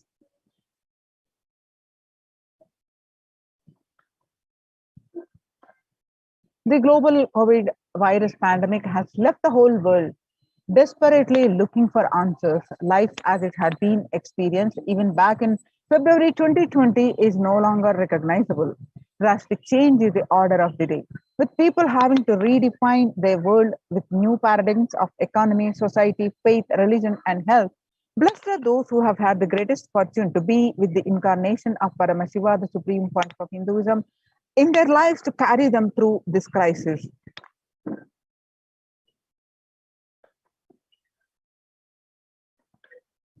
Sustainable developmental goals. Making peace with the nature is possible if you start now. Making peace with the nature is possible only if you start now. Even amid pandemic, the 2021 can go down as the year we made peace with the nature and set the planet to healing. Our environmental, social, economic challenges are interlinked. They must be tackled together. For example, we cannot achieve sustainable developmental goals, including ending poverty by 2030, if climate change and ecosystem collapse are undermining food and water supplies in the world's poorest countries. We have no choice but to transform our economics and societies by valuing our nature and putting its health at the heart of all our decisions. Now let's watch a small clip of making peace with the nature.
World Health Organization Health and Peace Initiative. Health and peace are interrelated. In the words of the Director General of World Health Organization, Dr. Tedros, there cannot be health without peace, and there cannot be peace without health. If individual groups and enjoy equitable access to health services, fulfilling their rights to physical and mental health, and health actors design natural health interventions that promote trust and dialogue, and communities are empowered to cope with violent conflicts, then health coverage is more universal.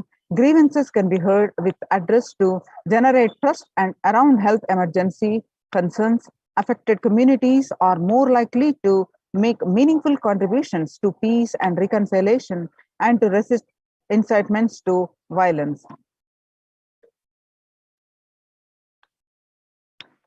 Amid COVID, we need enhanced international coordination to build peace. Tackling the pandemic and building resilience in fragile states requires concerted international action at local, national, and global levels. As the humanitarian and economic toll of the COVID-19 pandemic continues to grow, so does the risk that this crisis will fuel new conflicts around the world while streaming the prospects for resolving ongoing ones.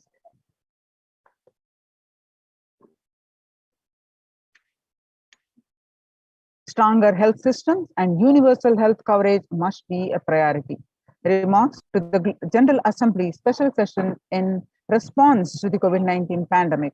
For the first time since 1945, the entire world is confronted by the common threat, regardless of nationality, ethnicity, or faith. A new social contract between people, governments, private sector, civil society, and more can tackle the roots of inequality with fair taxation on income and wealth, universal benefits, and opportunities for all. Now let us see the contributions of the Supreme Pontiff of Hinduism for the global peace. The Vedic civilization beautifully describes Yastu sarvani bhutani atmani ivanu pushyati sarva bhuteshu chatmanam tadona vigagupshate. Isha Upanishad verse 6. Global peace is the byproduct of individual bliss. Whenever an individual goes through a spiritual bliss, he manifests a beautiful, peaceful life for him and everyone around him. If he is powerful enough, he moves the whole city and manifests peace. He is more powerful, he moves the whole village or whole country. If he is powerful enough, like incarnation, he moves the whole world and manifests peace for them. The individual bliss is the source of the global peace in the level of Om, the microscopic and macroscopic level Om, the macroscopic level universe. Whatever level it is, it may be, global peace is the byproduct of the individual peace. How do we get that individual peace? By the Supreme Pontiff of Hinduism beautifully explains by practicing completion, by practicing unclutching. He explains elaborately of these various techniques for completion and unclutching and various other spiritual cognition techniques. Supreme Pontiff of Hinduism explains. And now let us see some of the techniques and processes, practices the Supreme Pontiff of Hinduism explains to achieve individual peace and bliss. So global peace is the byproduct of individual bliss. With my love and respects,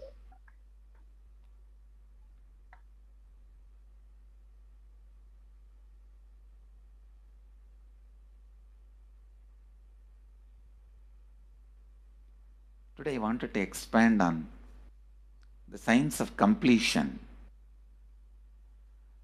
How the science of completion can directly impact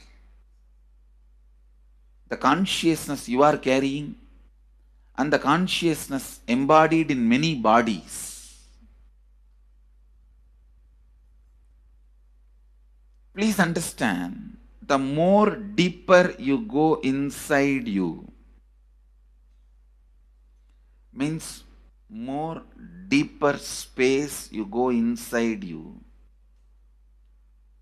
more expanded you become, more one with everything, more oneness you experience. Because the more deeper you go, the more you experience the unified field of consciousness. Various words are used.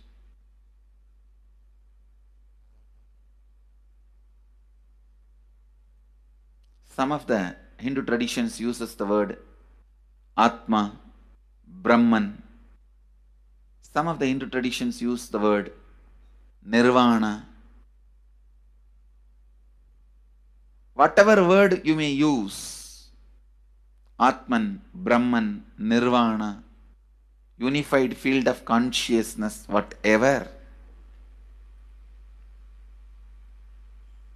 But one thing I want to tell you, the deeper and deeper you go in your inner space,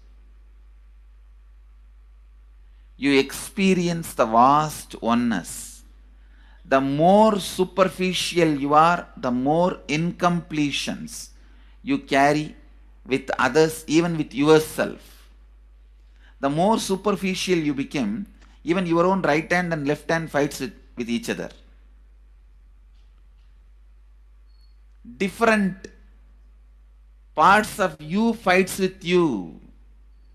Different thoughts of you fights with you. Even you fight with you, the more superficial you go, the more deeper you start traveling. First, you get integrated.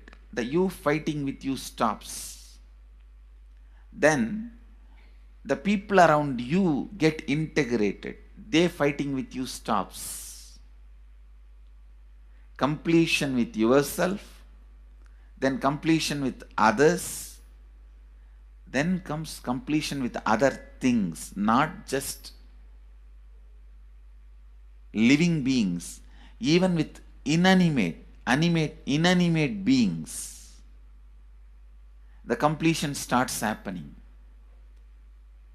Even with the nature, completion starts happening. Please understand, the more deeper you travel, the more deeper you go, the more deeper you settle down, the more deeper you start living. Your cognition expands.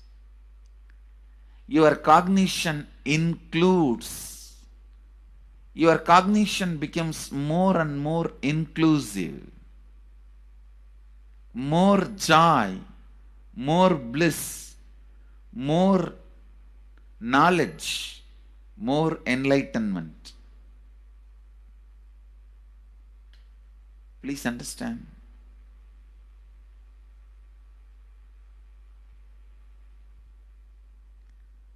The more and more completion happens in you, you will see everyone around you feels complete with you.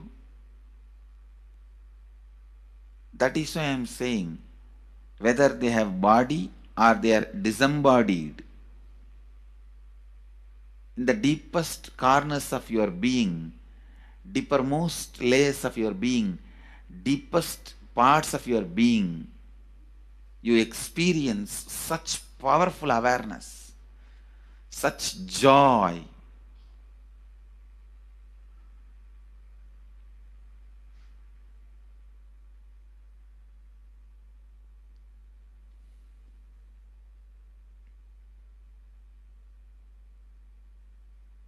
Going into the deepermost corners of your being not only is a joy, it's a power. Because suddenly you will see everybody around you, everything around you listens to you.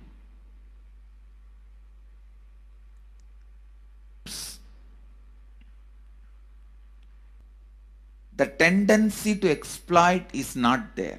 Listen, that's a very important thing. Power without the tendency to exploit. Because as long as you feel the other person is separate from you, when you get the power, it will always be used for exploiting. Because the other person is separate from you, then naturally what you will feel? Let me suck all the possible energy, intelligence, time, talent, treasure. But when you feel the other person is your own extension, you will see, you will be showering so much, enriching so much. The power you have will not be exploiting, it will be enriching. I tell you. Even if death comes, I can tell you very clearly, I can face the death directly and tell the death, I have enriched every human being more than what I received from anybody. I have given to every human being whom I met in my life more than what I received from them. My accounts is clear. I am ready. Come on, let's go. My accounts is clear. I don't have debt. No credit card money to be paid, loans to be paid, no debit card, no credit card. My accounts is clear. Understand, when you feel everyone is your extension, the power given to you, the power you gain, see, any living is power. Powerful way. Even in that, you will become powerful. So any lifestyle you choose, you will get power in that field. Whether it is exploiting or enriching, murdering or raping or go on serving. Whatever lifestyle you choose, living is power. When you go into the deepermost core of your being and start living based on completion, I tell you,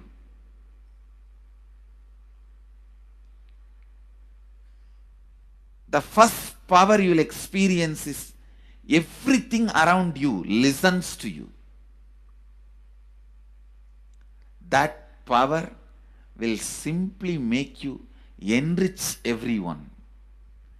The best power you can have through living is power of enriching.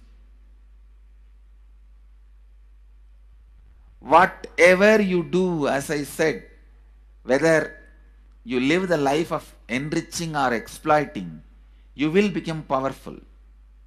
I tell you, the power of exploiting brings more and more conflict within and without. And those conflicts naturally bring suffering. And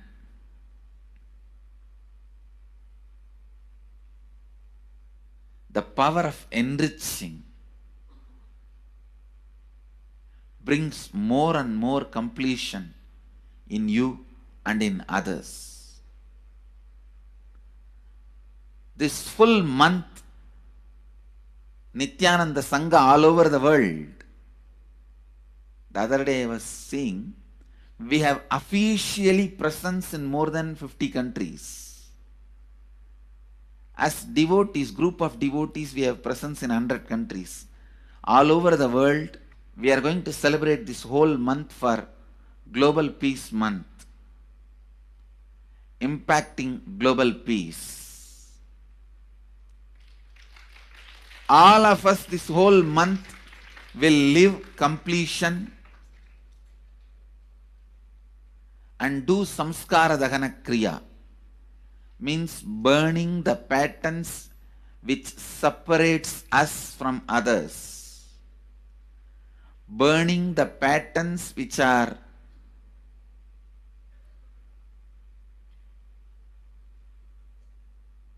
constantly keeping us in a superficial level. All over the world, we will be doing samskara dahana kriya, burning our patterns and leading us to more and more completion.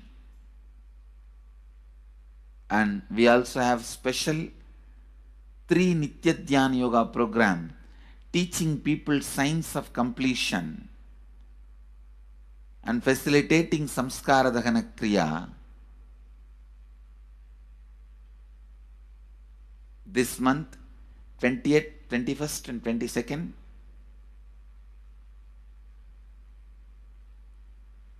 this whole month, all over the world, all our temples, ashrams, centers, yoga centers, schools, colleges, universities should do samskara dahana kriya, should do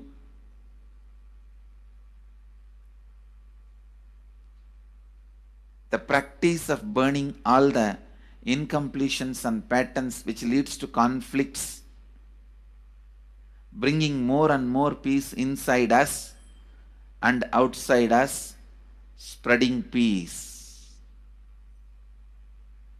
This whole month, let's impact global peace. Let us really contribute to the global peace, not just talking about it. Let's do it. Let's do it. Not just talking about it. Let's do it.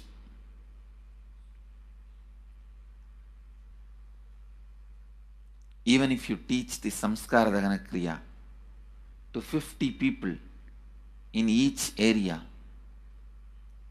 each place where we have centers, ashrams, temples, two-way centers, yoga centers, even 50 people, each Tanidar teaches, enriches them with this science. The amount of suffering and negative waves, negative vibes reduction can contribute so much to the world. Please understand. One positive person can burn millions people negativity. Experientially, with evidence we proved, one positive person has already burnt at least 20 million people's negativity in last 10 years and brought peace. So each one of you, if you stand up as one positive being, one authentic, responsible, enriching being,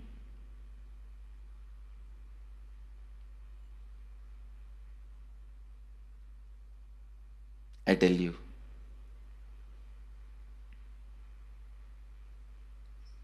we can do so much to the world. It will be a better place than the time we entered. When we leave, it should be a better place. That's all. When we leave the earth, it should be a better place. So understand, inner peace is your birthright. Go to the depths of your being. Bring more and more completion into you. Completion with others. And start living Advaita. Today in the Inner Awakening session, it's all about completion with others.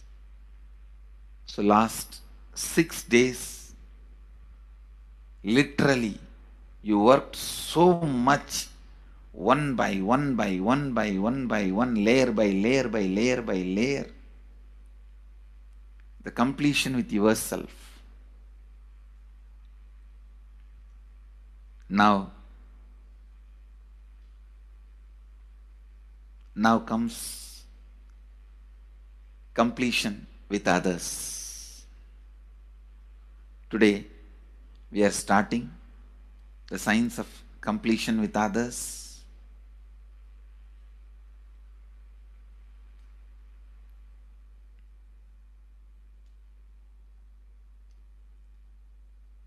It's one of the most powerful signs. Does so much to human beings, not just healing their relationships, even inside their consciousness, this inner space, so much of good is done. So much of awakening is done.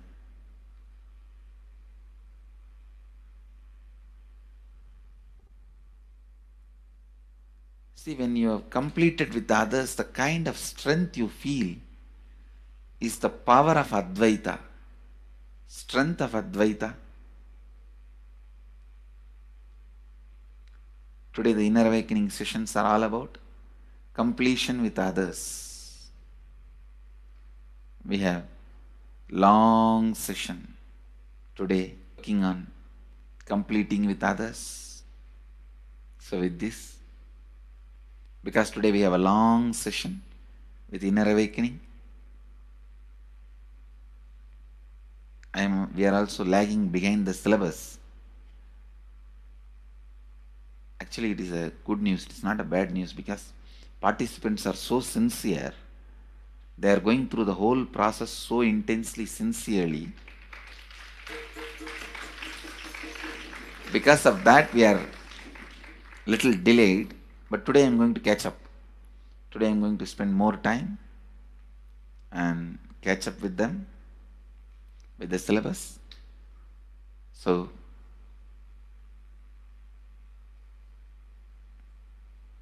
I conclude today with this. I'll move to the next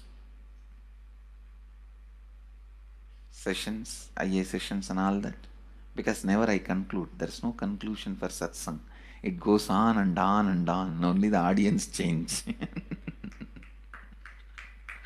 So with this, I move to the next step. I bless you all. Let you all radiate with integrity, authenticity, responsibility, enriching and causing eternal bliss. Nithyananda. Thank you. Nithyananda Dhyanapeetham, Nithyananda Nagar, off Mysore Road, Bidadi, Bengaluru. Phone 08027279999. www.nithyananda.org.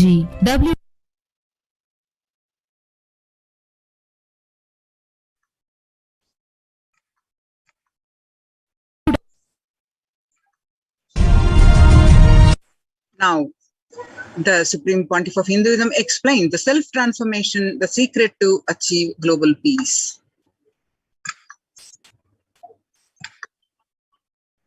Social answer means I'll tell, oh, you should all work for global peace.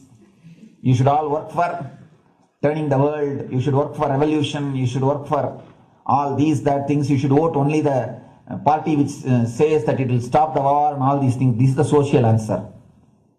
Nonsense. If you want the honest answer, I tell you, simply transform yourself. You can't do anything. If at all you can do, you would have done it. Be honest. If you can do, you would have done it. You are raising this question because you are not able to do. Am I right?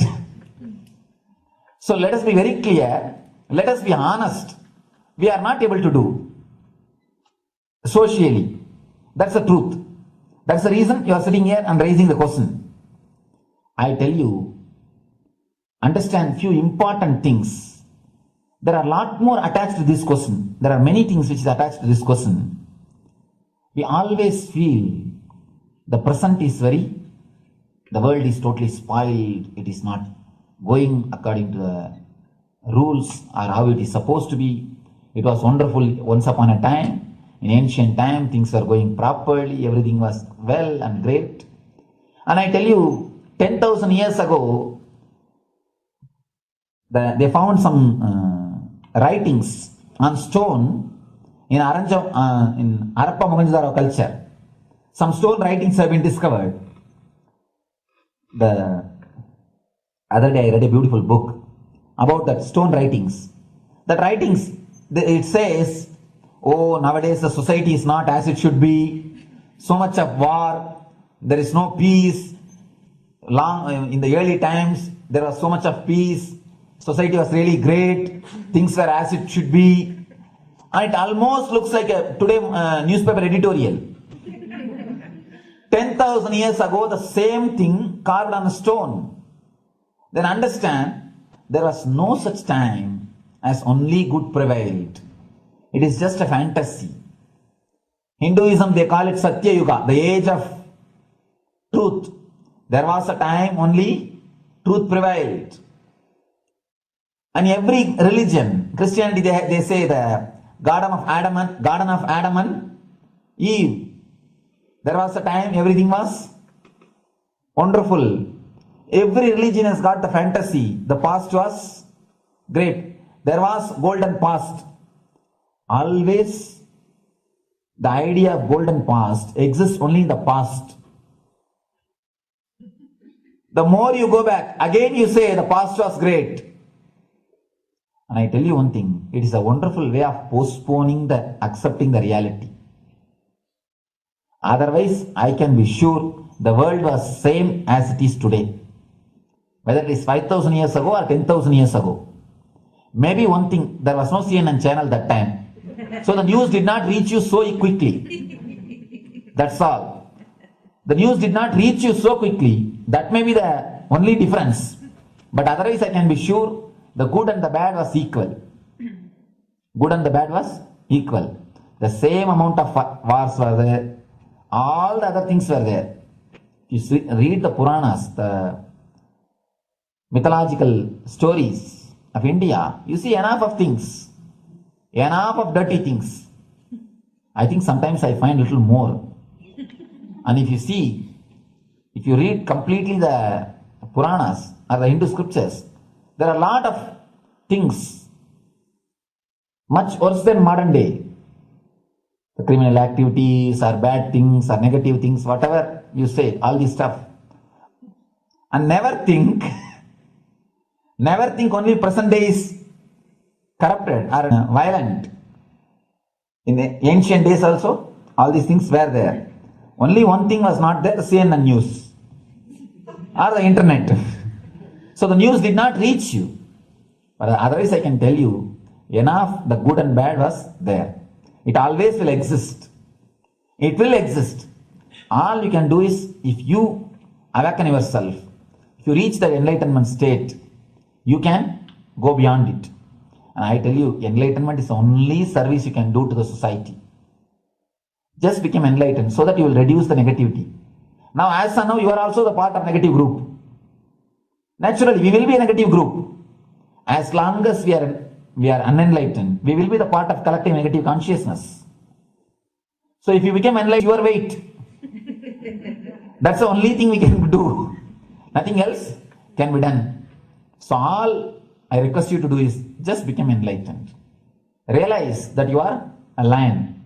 That's the only way to help yourself and the society. Otherwise, all revolutions, you see, all revolution again end up as one more tradition. In last 2000 years, 3000 wars have happened in the humanity. In 2000 years, 3000 wars. Human beings have not done anything except doing wars, except fighting. Everybody claims he wants to do revolution. He wants to spread peace. You see, every country claims their army is a defensive army. Then who is offending? Tell me. Every country says defensive army. Then who is offending? These are all just, games. Poor game. Everybody wants to spread the peace according to them, not according to the other person. They want peace according to them. The other day I was in one interreligious gathering. One guy is preaching, let all of you convert to my religion so that we will not have fight. He wants peace the way in which he wanted, not the way in which. And there's a beautiful saying, the sword of Muhammad, it is written, peace alone should survive, something like that. He has written some statement about the peace on the sword. We all take sword to spread the peace. So no revolution is going to help, because in the last 2000 years, 3000 revolutions have happened, but still world is same. I think much worse. So no revolution is going to help. Only individual evolution is going to help. So be very clear. Instead of working in the outer world, start working in the inner world. That will help you and society some way.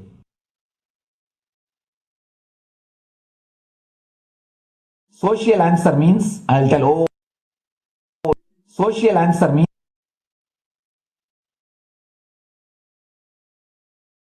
listen carefully. The space of Shanti, the space of Shanti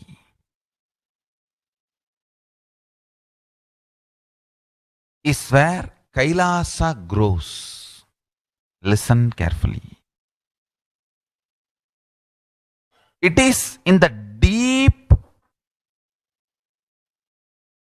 powerfulness of peace, or peace-centered powerfulness is the ground, breeding ground for Paramashivatva to manifest.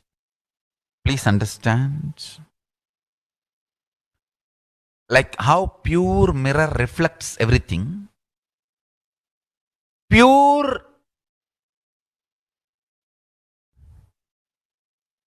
Shanti-based Shakti,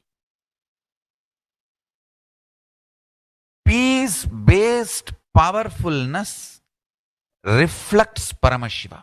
Paramashiva manifests in peace-based powerfulness. Please understand. Neither violence nor powerlessness.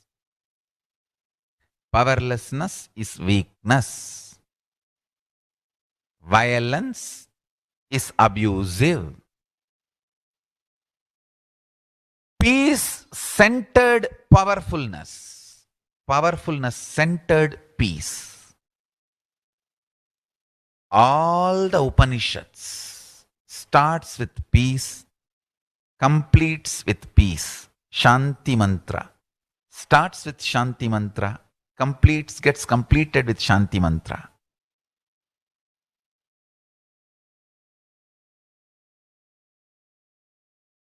Peace-based powerfulness is a fundamental requirement for Paramashivatva to manifest. That is why people who don't want us to manifest Paramashivatva or power manifestation do not want to allow the peace in our life, or do not want peace in our campus. Understand? But only if you are peaceful, which cannot be shaken even by the demons and devils and rakshasas, we can be in eternal peace. So, remember this very clearly.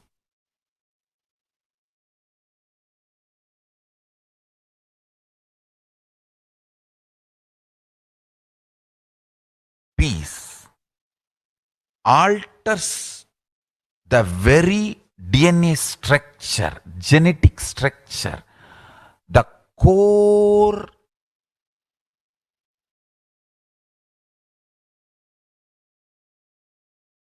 Anu Mahat structure. Understand? Anoraniyan Mahato Mahiyan.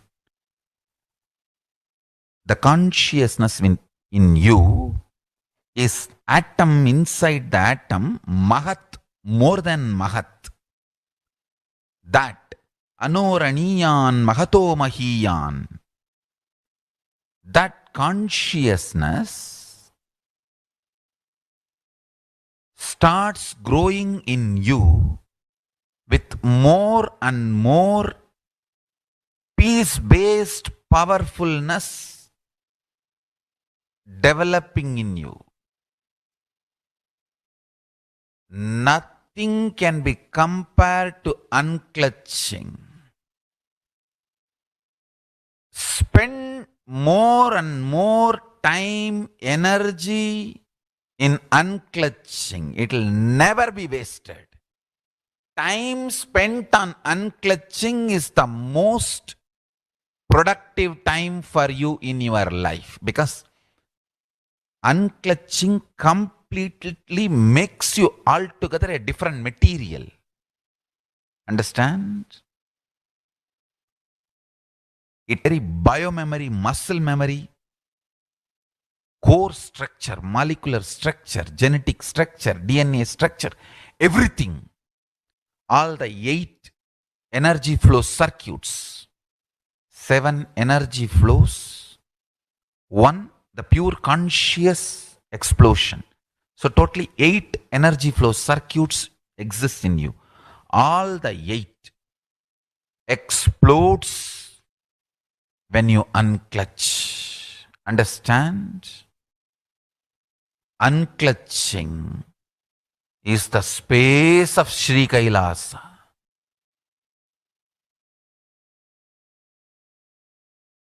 Listen carefully.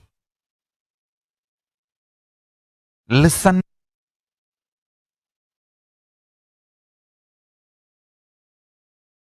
Every chanting, every prayer in Hinduism ends with Shanti, Shanti, Shanti 3 times.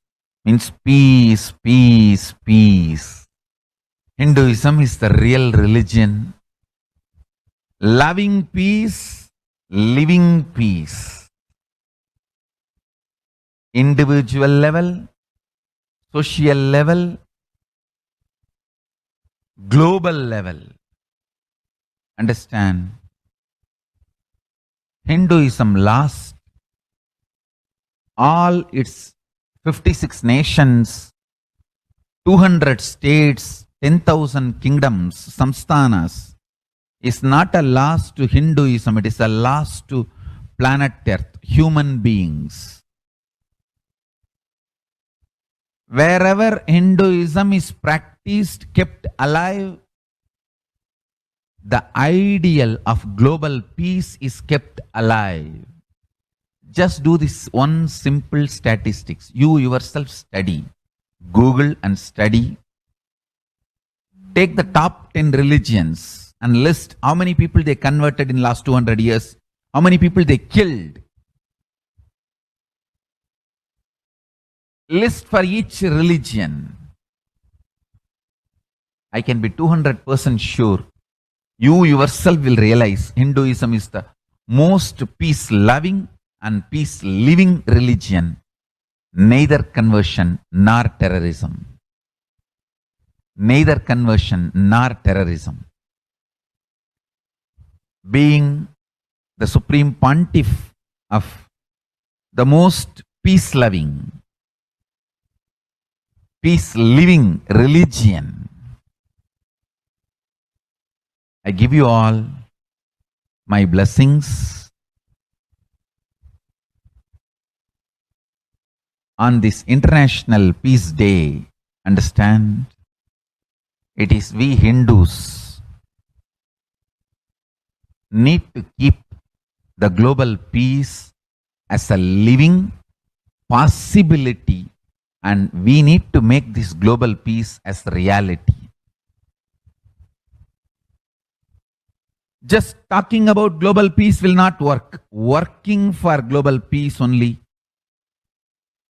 is the responsibility of the real living Hindu. Anyone who wants to claim themselves as a Hindu or practicing Hindu should work for global peace. Global peace is our responsibility. Every chant,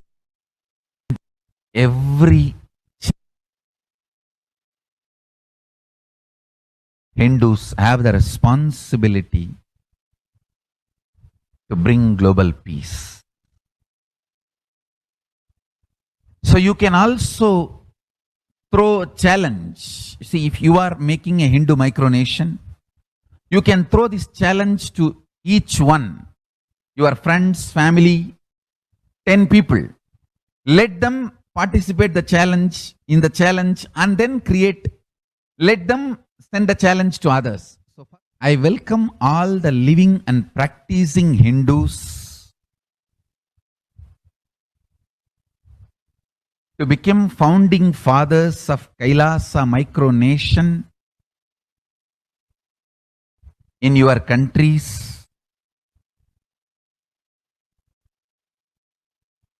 You can also make a challenge, like how they made ice bucket challenge and all that. We can make a challenge. You form Hindu micronation and claim, I am the founding father of the Hindu micronation Kailasa. And then you can invite your family, friends for a challenge. 11 people. You form and you challenge 11 people and they also form and they spread. So let us start spreading.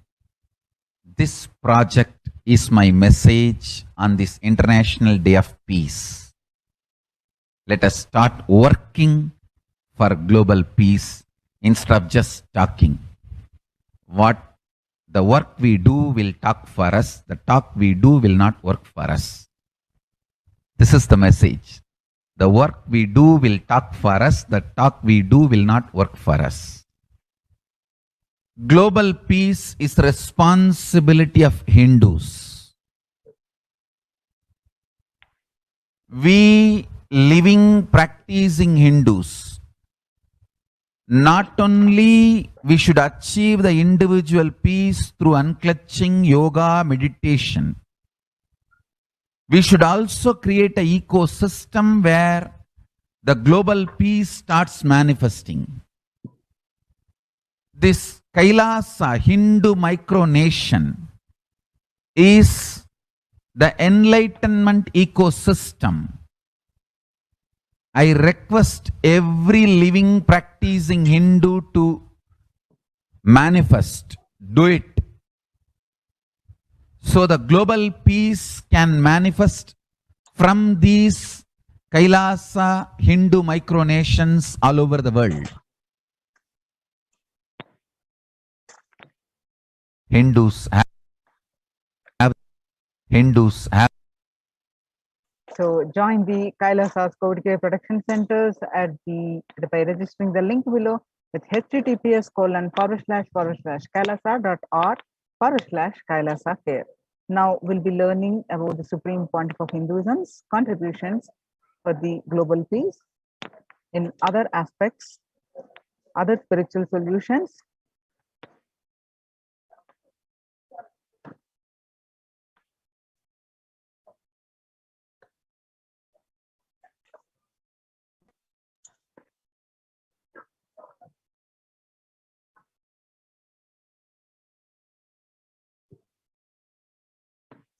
The Sovereign Order of Kailasa, led by the Supreme Pontiff of Hinduism and Nithyananda Order of Monks and Nuns and Hindu Diaspora, are working for global peace and to give a super consciousness breakthrough to humanity.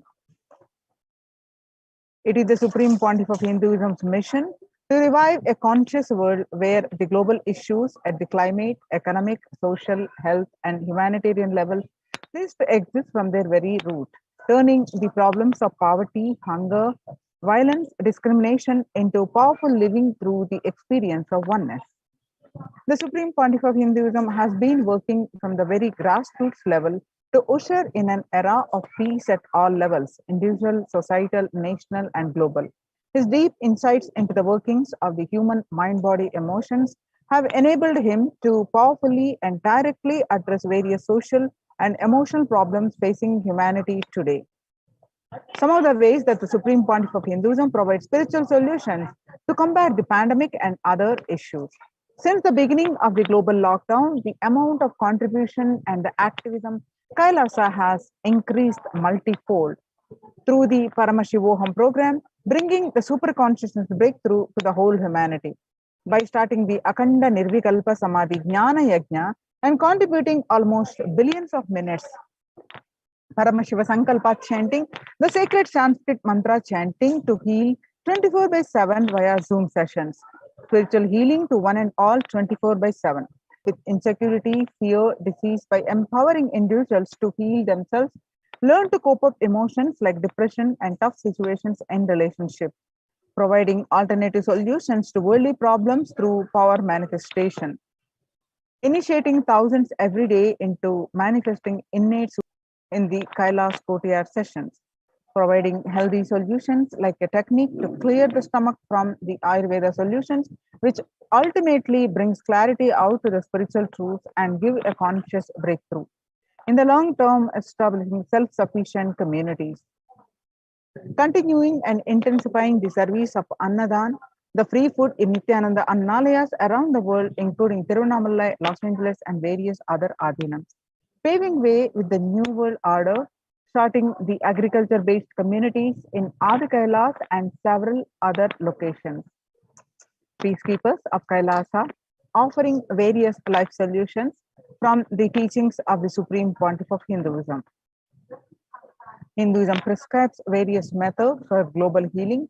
One such is Maheshwara Puja, nullifying the collective negativity simply through the presence of the avatar and his order of monks, offering Maheshwara Puja to the natural calamitous victims. Bhava Samadhi Darshan to raise the individual consciousness breakthrough. Devi Parashakti Akashic reading, revelations, and solutions to combat the COVID-19.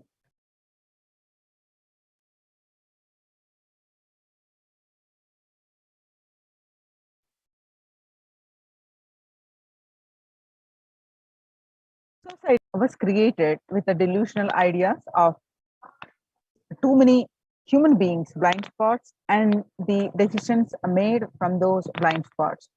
If the visionary of a civilization or country or nation has blind spots, when he develops the vision for it, the whole civilization suffers those blind spots forever.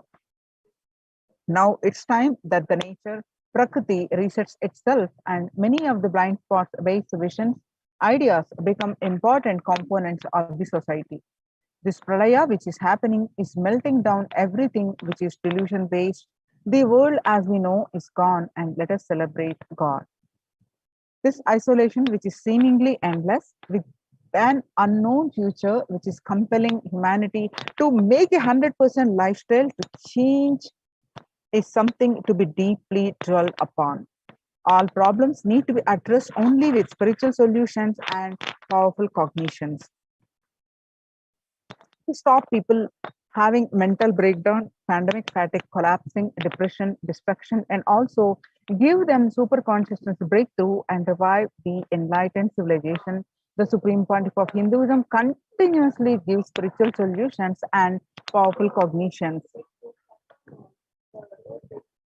Some of the spiritual solutions and powerful cognitions are unclutching, practicing completion, practicing oneness, practicing ajapa japa of Mahavakya, Om Nithyananda Paramashivoham, continuously building a deep feeling connection, and yoga, puja, vegetarian diet, and nirahara samyama. It is time we all take responsibility to save humanity, to protect people from the pandemic fatigue, destruction, and delusion. Let us try to enrich people for every one of these great spiritual solutions. It's free and open for all, and let us take this few minutes now and share with as many people as possible. All these spiritual solutions are free and available online. Anywhere else in the world can attend these sessions, and many of them are available via Zoom sessions. People from over 50 countries continuously irradiate the space of Paramashiva by practicing the unclutching meditation 24 hours a day, 7 days a week, started from 13th May 2020. And at any given point of time, you can find 4 to 8 zones actively unclutching around the world. You can join this movement at http://kailasa.tv/minutes for peace.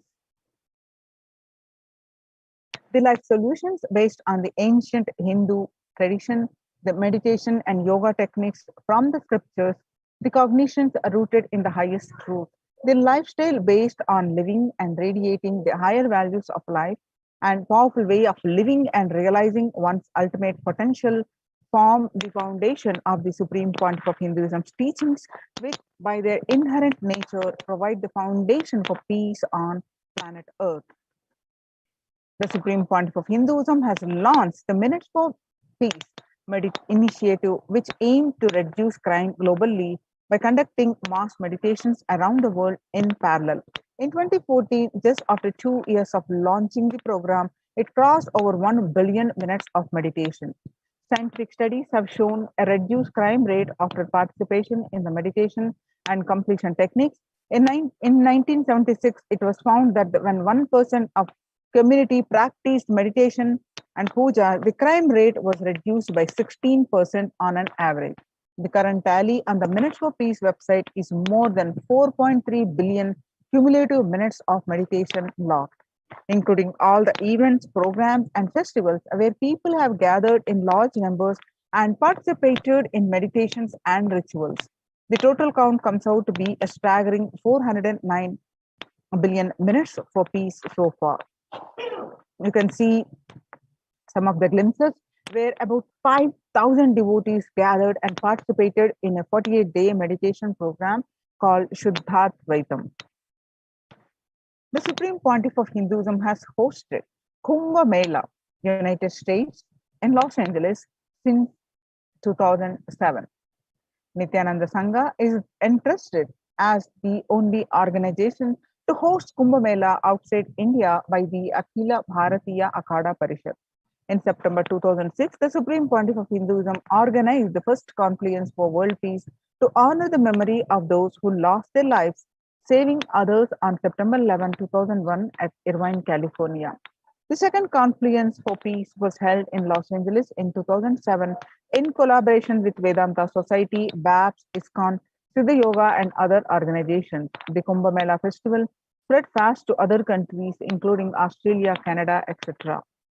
In 2009, the Supreme Pontiff of Hinduism organized a month-long peace walk covering 1,000 kilometers and 1,000 villages to bring together in harmony from all walks of life, to promote feeling connection and oneness among people. During the walk, health camps were conducted in villages along its path. The Supreme Pontiff of Hinduism has conducted the large-scale collective meditations on September 21st, International Peace Day, to raise the collective consciousness.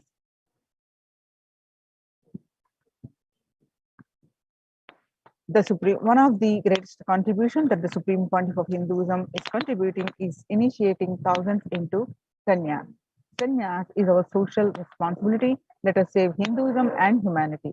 The Supreme Pontiff of Hinduism has revitalized the monastic tradition of sannyas by initiating hundreds of people into Nithyananda monastic order. The all-renouncing monks contribute the best things to human civilization, living their life with the cognition that life is for others. These monks and nuns act as the beginners of peace and empowerment for the human society distraught with violence and other forms of life negativity. Supreme Pontiff of Hinduism has also revived the ancient practice of embarking on pilgrimages, the spiritual journeys, taking the spiritual aspirants to high energy sacred spots such as the Himalayas, Kailas, Varanasi, Angkor Wat, and various powerful temples of India. Even though prevalent in India, this practice is rapidly losing its original context, turning into a recreational family vacation. Reviving the original spiritual context, the Supreme Pontiff of Hinduism has made it possible for modern day human beings to benefit from the spiritual energy present at these centers and accelerate their journey of spiritual evolution, hence ensuring individual and collective peace as a natural consequence. Food system whole key to ending the world hunger. The effect of COVID-19 pandemic, the UN has noted a dramatic increase in world hunger according to the state of food security and nutrition in the world. 1/10 of global population, as many as 811 people, were undernourished in 2020, an increase of 100 million from 2019. According to the Eat Lancet Commission, moving toward diets with the diversity of plant-based foods, low amounts of animal source foods, unsaturated rather than the saturated fats, and limited amounts of refined grains, highly processed foods, and added sugars could prevent between 19 and 24% of all adult deaths each year. Under the Red Om project, which is the No Hunger project, through the Annalayas, the food donation centers at the Kailasas de facto spiritual embassies worldwide, under the guidance of the Supreme Pontiff of Hinduism, has served over 2 billions of organic sattvic vegetarian meals so far. Giving free food to all the citizens is the economic policy of Kailasa, deriving the reference from Vedas and Agamas. Recently, under the humanitarian initiative launched by the Supreme Pontiff of Hinduism, is opening of Kailasa's COVID care centers in India, where the monastery campuses have been turned into a multi-layer quarantine facility to safeguard the inmates against any possible point of contact with the outer world. The Supreme Pontiff of Hinduism has opened this service free to all people, regardless of any differences in age, gender, caste, creed, ethnicity, color, or socio-economic status. Food, shelter, internet, and all basic facilities, including medical care, are provided at these COVID care centers free of cost and for an indefinite period of time. The outcome has been a splendid zero infection rate so far among the participants, a feat not achieved anywhere else in the world, let alone in India. This response model of handling the COVID-19 pandemic at a community level, along with the guidelines and recommendations for governments, has been recognized and accepted by the United Nations as well. Now we can see some of the glimpses where participants of the COVID care program offered by the Supreme Pontiff of Hinduism are enjoying a healthy, blissful spiritual lifestyle in multi-layered quarantine, multi-layered protection. They enjoy a stress-free time following a spiritual morning routine, doing yoga, doing puja and temple sevas, kara sevas, and celebrating festivals. So join the Kailasas COVID care protection centers and register now through the link below with https://kailasa.org/kailasa care. Now, all these COVID care centers at the Kailasas de facto spiritual embassies are temple-based. The Supreme Pontiff of Hinduism has been reviving the temple-based ecosystem. So let's now understand why the temple-based ecosystem. Now, especially in the times when COVID-19 is rampant and the ancient temples are in a lockdown because of the risk of the widespread corona disease, the devotees of these temples were visiting and having darshan of their gods and goddesses for thousands of years. Yet all these ancient sacred sentiments have come to a harming halt after the lockdowns have taken place. The religious fervor of the devotees is being lost due to the pandemic. The Supreme Pontiff of Hinduism is reviving the e-Kailasa ecosystem and bringing all the ancient traditions of the online platforms on Kailasa TV, YouTube, and Facebook. Now, let's understand from the Supreme Pontiff of Hinduism explains about the science of temples.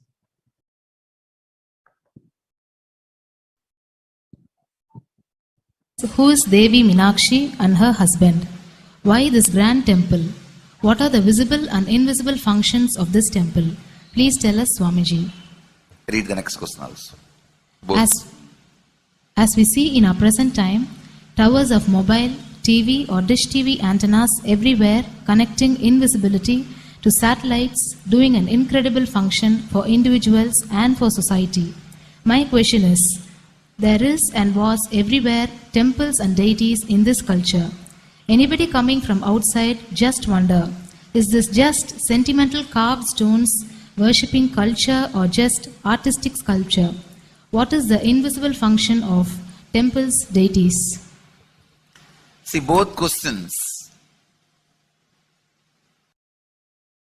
same answer. That is the reason I wanted to answer both the questions together. Modern day dish TVs, antennas, mobile towers, all of them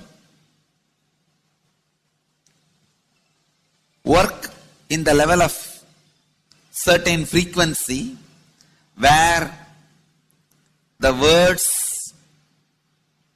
pictures, visuals can be transmitted. See the verbalization and visualization, names and forms can be transmitted from one place to another place through these mobile towers, dish TV antennas. But the temple towers are created to transmit super consciousness from one place to another place. Please understand. In Meenakshi's time, there was television, conscious television. It used to be in stone slab. And if you just sit in front of that stone TV, meditate, connect with Meenakshi, she will appear live and answer whatever you want. So each of the stone slabs only slowly later on became deities. You can see in our temples this happening. The TVs in which I am appearing and speaking are slowly becoming deities. They are receiving worship. Flowers are offered to it. Aarti is done to it. Incense is given to it. Now, all our temples are planning to have a separate throne for this TV. In Los Angeles, already I am on the throne. The TV is in the throne. The TV, in which people are seeing me, have already become deity. Same way, please understand, the stones through which people were able to connect with the super consciousness have become deities. Same way, all our temples, deities, everything is a connecting mechanism with super consciousness. The mechanism which connects with the super consciousness.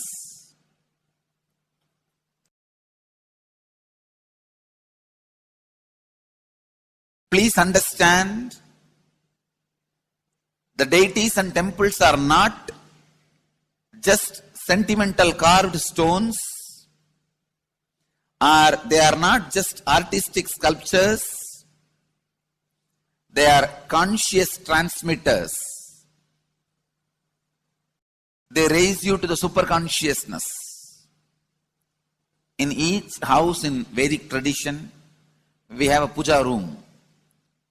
All the puja rooms are your private conscious airport,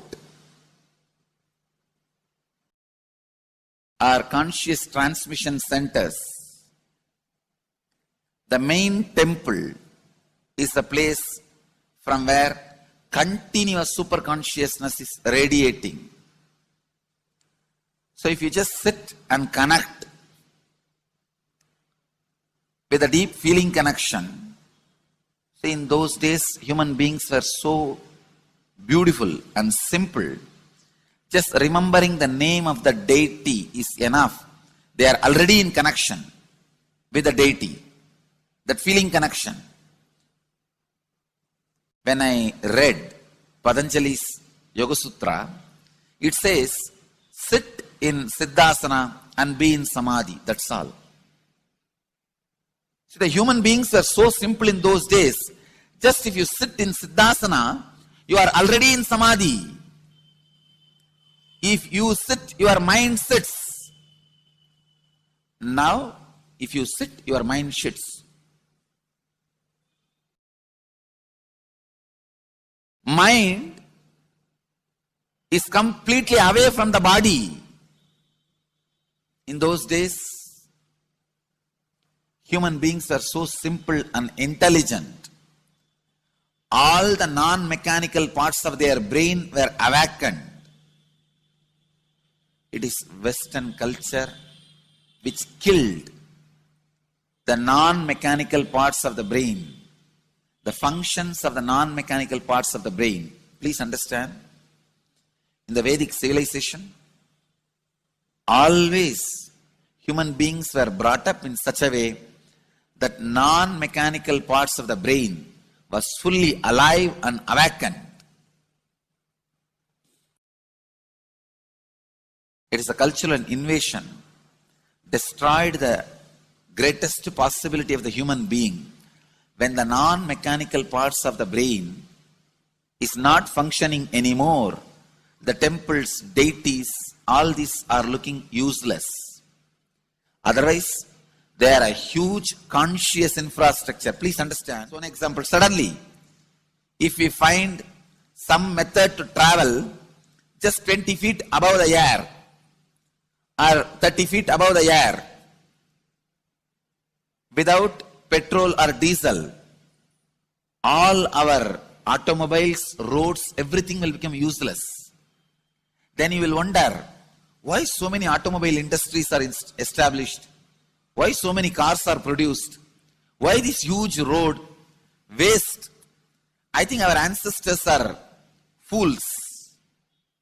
You don't understand. At one period, it was used. It was being useful. Our temples, our deities, all these are useful if all your non-mechanical parts of the brain is awakened.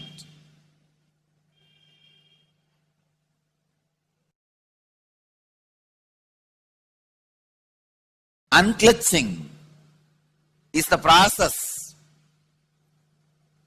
to awaken your non-mechanical parts of the brain. When your non-mechanical parts of the brain is awakened, you will understand temples, deities, how useful they are, how directly useful they are, how they are part of our life, how they enrich our life, and how they make human beings intelligent, enlightened. These are the methods created to create enlightened civilization.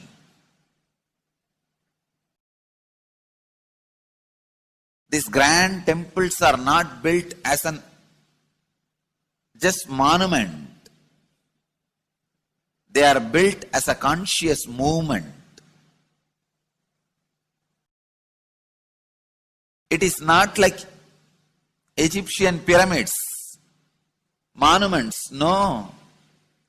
It is conscious movement to raise human beings to the highest consciousness, to make human beings experience the highest purpose.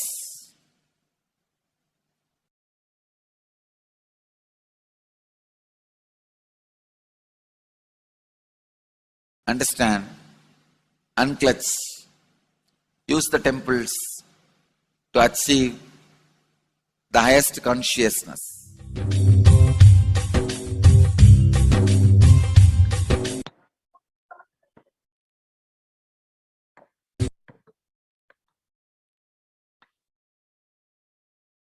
Now, the Supreme Pontiff of Hinduism explains about the deities holding energy when doing prana pratishtha.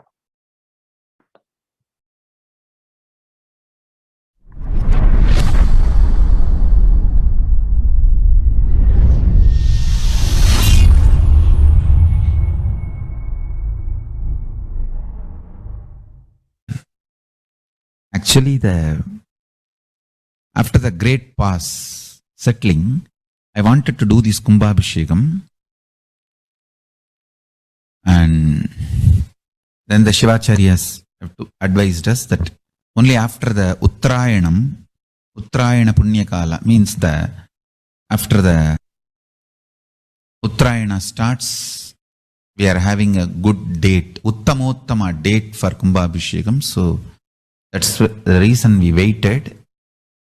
And see, fundamentally, deity intensely receives the energy like a lightning and holds it and manifests continuously for the whole humanity. You see, it's like if I have to talk to you in a normal social language, it's like a lightning holder. Like I can get into the samadhi, one with Paramashiva, and bring the whole thing to planet Earth.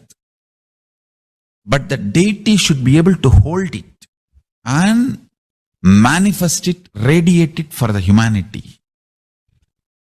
So that is the reason the beautiful, dense, most dense granite deity is made. The earlier, the Avudayar we made, too much of power manifestation, it has given crack in multiple places. I don't know how you guys will be able to believe. Maybe I'll tell them to show the video. Such dense granite cracks to pieces and so carefully maintained with so much of all the Abhishekam, Puja and everything. Crack is the last thing you can imagine in dense granite, but so many places that earlier Avudayar has had, and that's the reason we made the new deity with more dense granite now. More dense granite, the deity is done, so it can withstand the power manifestation and hold the power for quite a long time. Maybe at least next 12 years it can hold. And before that I'm planning for the different level of granite for Avudayar. I wanted to teleport from the other planets where the 100 times more dense than planet Earth's granite is available. And anyhow, all that I'll do it and then show, and instead of giving material for trolls, I'll give information after everything is achieved.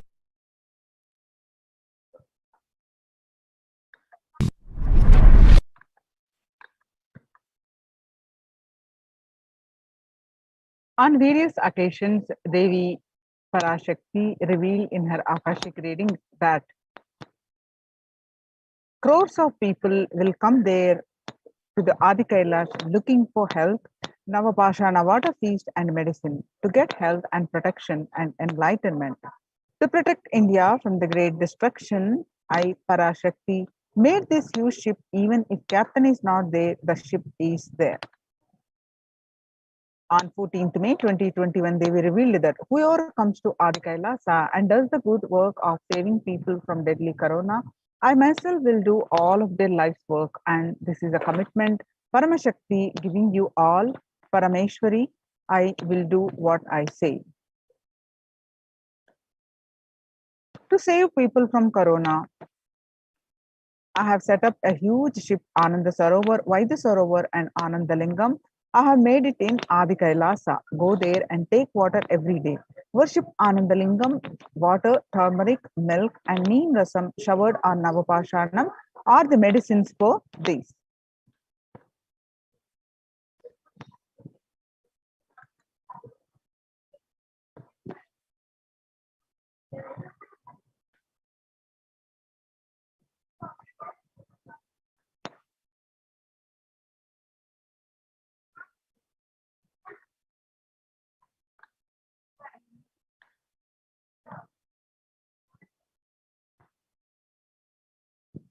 When the first world countries closed their borders during a massive global emergency, Kailasa has opened its doors to all without exception.